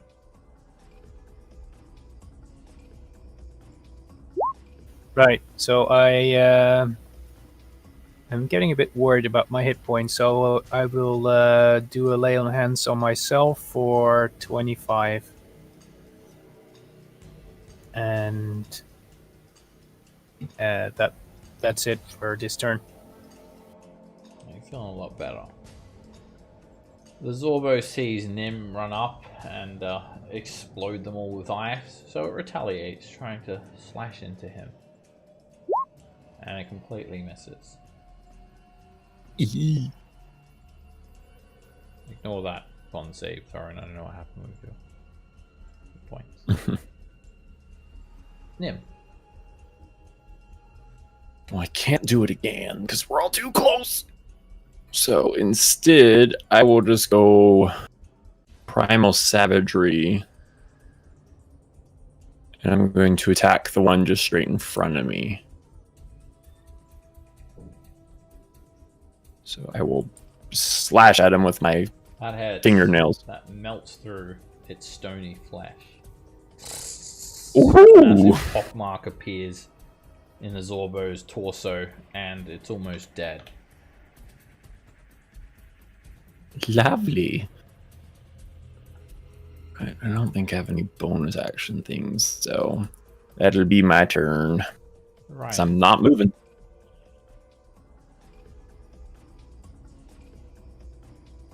I'll maintain reckless and I'll attack the very injured one to the south. It hits, and you pierce the rapier straight through its neck. Immediately, its stony flesh, it reverts back to just a cuddly bunch of fur, and then Zorbo just kinks over to the side, dead.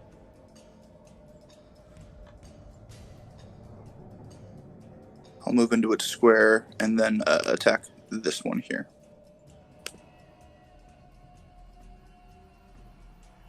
That hits. You stick it in its side for 10 damage. For a brief moment, its flesh turned to metal, then back to stone, and it's looking bloody. It immediately turns around and tries to claw you in the face, Orion. And it hits you. Make a dexterity save.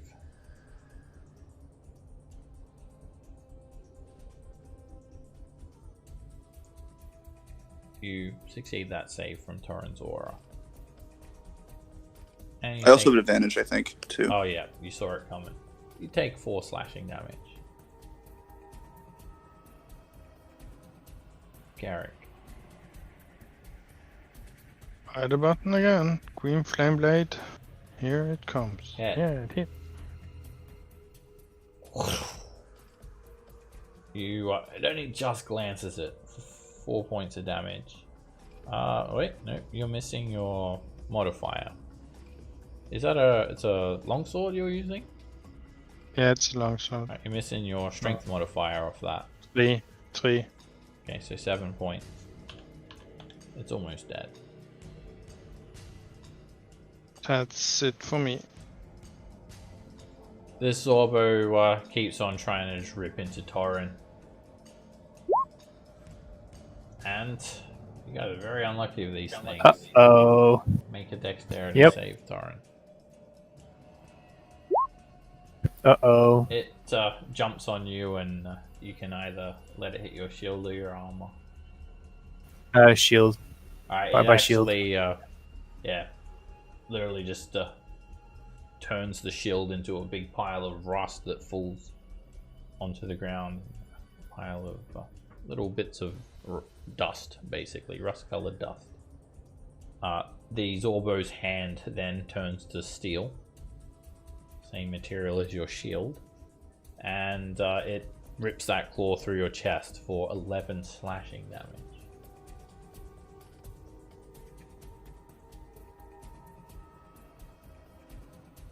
Torrin, you're up.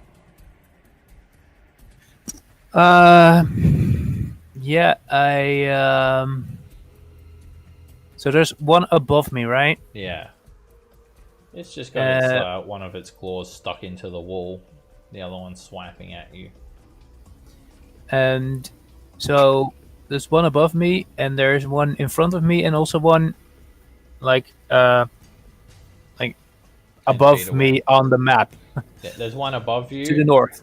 Yeah. The one space above you, one to the space left of you, and then another one 10 feet to you to the north. Okay, so I cannot reach that one. So I will point my sword up to the one above me. I'm not sure why. It just feels like the best thing to do. It wasn't the best thing to do. It backhands your longsword right to again. the side of its metal hand. And turn. that hits. May as well use that longsword two-handed now too. And because that shield is just gone. Next time. You still hit it really good. 13 slashing damage. It breaks through its stony flesh. The Zorbo is badly injured, close to death. Okay. Has that got your bonus in there? It's got a plus 4, then an extra 2. What's the extra 2 from? Duelist, maybe? Yeah. Dual fighting style? I think. Well, it doesn't add an extra. Yeah, final style. I have a fighting style. Which one is it? Let's see. Dueling, yeah. When you are wielding a melee weapon in one hand and no other weapon, you gain a +2 bonus to damage rolls. Oh, with that weapon. It's from the dueling. Okay. Yeah, dueling. Cool. Alright, it's almost dead. Yeah, I don't have anything else to kill it with, I think. And I've already used the bonus action for a constraint spell. Yeah, that's it. End of turn. This Zorbo attacks Orion. His destructive claws. It misses. Nim.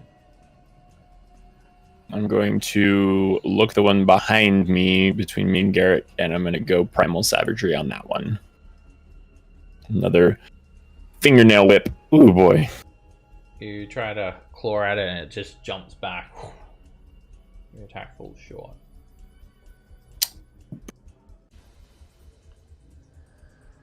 Well, that's fun. Damn. That's it.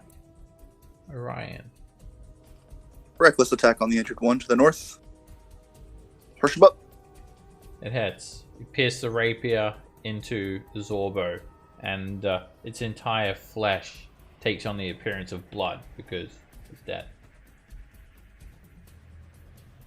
And then without getting out of this one's reach, I'd like to move here. Alright, this And Zorbo then- is going to swipe at you. Fair enough. Miss. Ting. Its claw bounces off your shield of faith. And then I'll climb up on the wall so that I can get into range with it, like how it's climbing on the wall, you know? Climb above it, yeah. You can go on the space above it. Just enough room. Great. And I will attack it. So you're going here, right? Yeah, exactly. Okay. I'll attack the... Can I attack this one? Yeah, you're within 5 feet of it. I will attack it. You're not using a shield, right? I am, actually. Then you Is fall. that a problem? Yeah, you can't. Oh, You need one okay. hand to climb.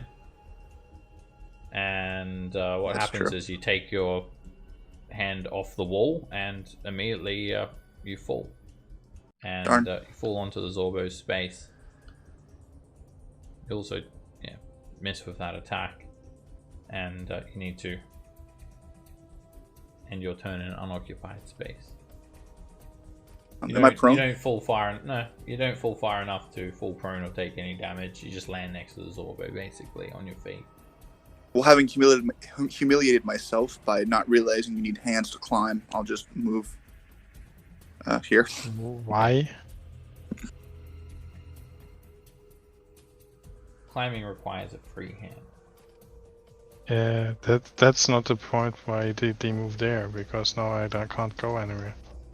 Apologies. Oh, Or okay. you can move through other people's space. No limit on that. Except it's difficult terrain. And I get a swipe from this one. It already used its reaction on me. That's right. This one's in the middle of attacking already. Well, I'll move to my comrade and attack this one with a green flame blade. That hits. You slice through it. 11 Yeah. points of damage. And 7 to the one. The other fire leaps over up onto the ceiling and just it washes the Zorbo away, reducing it to a pile of smoldering ash. Jackal. And that's me. Torrent.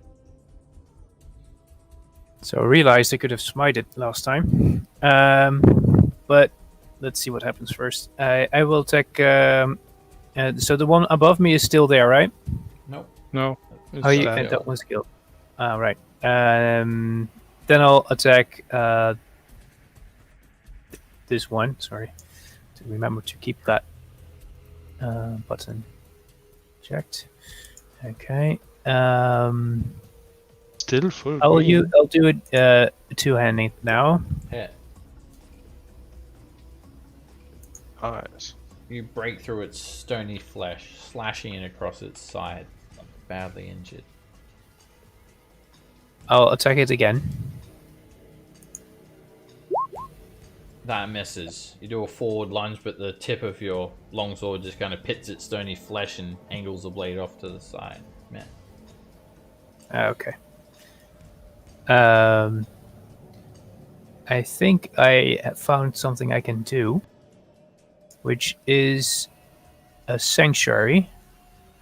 Although I do think this spell's a bit not very good for your party members. But Save your spells, man. It's almost dead.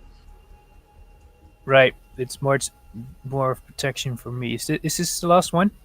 Mm-hmm. It is. Yeah. Oh, okay. Never mind then. End of turn. Okay. Let's hope you don't regret that, because it's going to attack you, Tara. It attempts to claw at I'm you. hoping that too. And it just...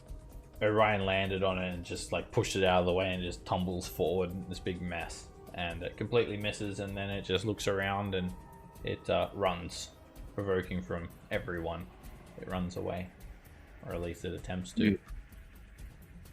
I try to hit it with the Miss. booming blade. Miss. Hit. Garrick hits. And it just... It gets launched down the hallway of an explosion of thunder. Its innards ripped out and pieces of it splatter the walls.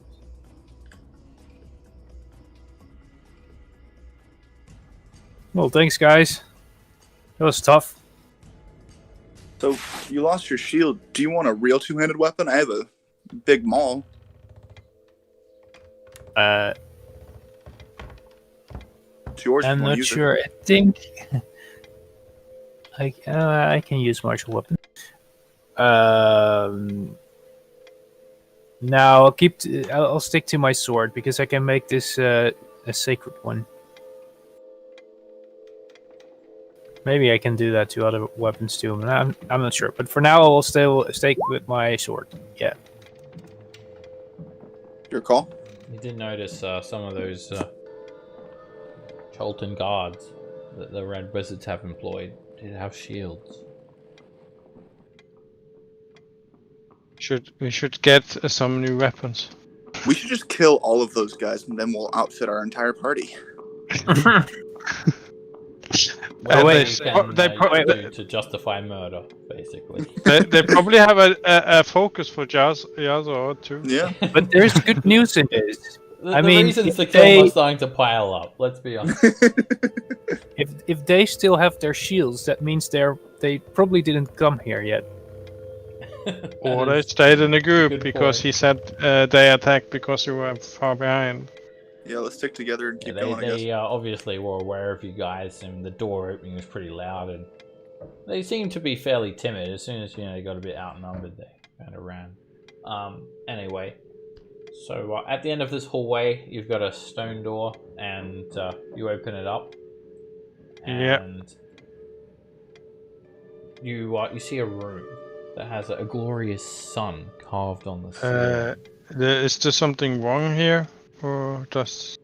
That's just an indentation in the wall. Let me read out the description first, because everyone's probably trying to listen to what I'm trying to say now, because it might be very important and hold some clues. So I'll restart. Just when I do describe a room, I'd ask you to please not interrupt, because I'll be reading out descriptions of every room you enter for the rest of the campaign. A lot of these descriptions hold very important clues, so it would pay to listen. So you see a glorious sun carved on the ceiling, directly above a pool of still water.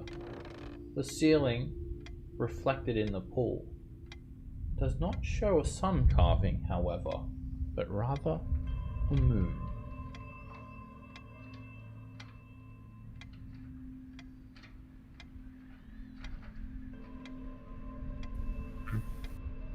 Can I connect this to any religious symmetry? Words, sorry. Make a Symbology? religion check. See if it is a religious symbiotic energy. Has any religious bearing. Nothing you can think of. You know that there's like a sun god and a moon god, but you can't even think of their names. Can I try that because I'm a paladin? Sure. Is there a carving underwater? Never mind. No, the water reflects the carving on the ceiling. So on the ceiling there's a glorious golden sun painted, and then the surface of the pool has a reflection, but it doesn't show the sun, it shows a moon instead. And Torin, you can't even think of anything at the moment to do with sun or moon gods. How deep is the pool? Surprisingly, you can't tell. The surface is highly reflective, like a mirror. Is it possible to swim in armor? It's possible, but very difficult. But I Suppose mean, the judging sink- from the lip of the pool, I mean, it's only a few feet high. It couldn't be very deep unless it's like a well. In that case, there's no limit to how deep. It could be hundreds of feet deep. I'm starting to take off the armor and ask if the rest of the party can check the walls. I will check the pool or well or whatever it is. Sure, I'll do that. I'll check the walls. Make a perception check to check the walls. Garrick, what type of armor are you wearing? Splint. Alright, that's gonna take, I think heavy armor 5 takes like minutes. 10 minutes to 5. take off. Isn't it 5? Okay. I think it's 5 if someone helps you. Keep it on, dude. I'll just check it. We're all good. I don't have armor to take off. Torin, you inspect the walls and you don't notice anything special. This is just like a recess. It's like a support pillar even. It shouldn't even... Yeah, really what you're seeing is kind of like that. So, you want to check the water, Ryan? Yep, I'll just put my face in. Okay. You put your face in and it's clear. It's not very deep. It's like a bowl-shaped recess.